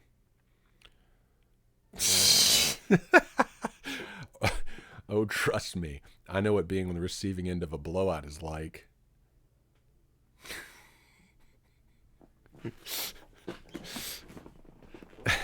Is that a euphemism? Ben does it on a daily basis. Do you play with... Oh, that Ben. Gotcha. I gotcha. Yeah, it is talking about baby poop. Yeah. Yeah, this is less the baby poop variety and more of the rhinoceros poop. It feels like you're just getting steamrolled. Like I played against a Yasuo the other day. He took Yas top, and he killed me in the jungle, level 1, stupid level 1 invade. And he came to lane with just a dagger. And I couldn't do anything. I couldn't walk away from turret. All he had was a dagger. I'm Renekton. I'm supposed to be able to bully him to level 5 at least. I mean, I chewed up a Yas the other day. But he had that dagger, and I don't know. That was a demoralizing game. I ended up catching back up with him and leveling out the farm. But then it was just... Then he started roaming when he realized he couldn't kill me. And then, he 1v9'd. Dude, that dude... I went and looked at his stats, and for someone in Silver 3, like his farm numbers... Well, and then I went and started playing. Yeah, so I'm like, oh, well, once you get past 10 minutes, you literally don't have to think about farm because you've got the static shiv, and you can... It's like 2 hits on everything. Just an entire wave is just gone. So farming becomes like not an issue with him. But then I tried playing him in norms, and I gained some respect for Yasuo's. I was like, oh, I really thought I should be carrying this game, and I couldn't do anything. I couldn't. Every ult was just, I would die. I would die on every ult. So, I mean, you start to learn, kind of like we were talking about in the podcast today, about learning when the fight or flight. Yasuo is an interesting champ because he kind of is all about... It's all about that karate Bruce Lee stuff where it's be like water, be like wind. Like you really have got to use the flight in order to make the fight happen. That's his whole game. So yeah, complicated game though, man. I would say don't start it, but I love it. It's my favorite video game ever made. It's my favorite competitive game ever made. I mean, why go back and play chess after playing League of Legends? I don't understand why. Chess was just the storyboard for League of Legends. It's great. It's too good. All right, I think that's it for me today. I've got family stuff. And if anybody is in town who happens to see this, I will be at Los Santitos tonight, 6 to 9, playing covers and live music, violin with Anthony Peoples Trio. Godspeed until we see you next time. Thank you all for stopping in.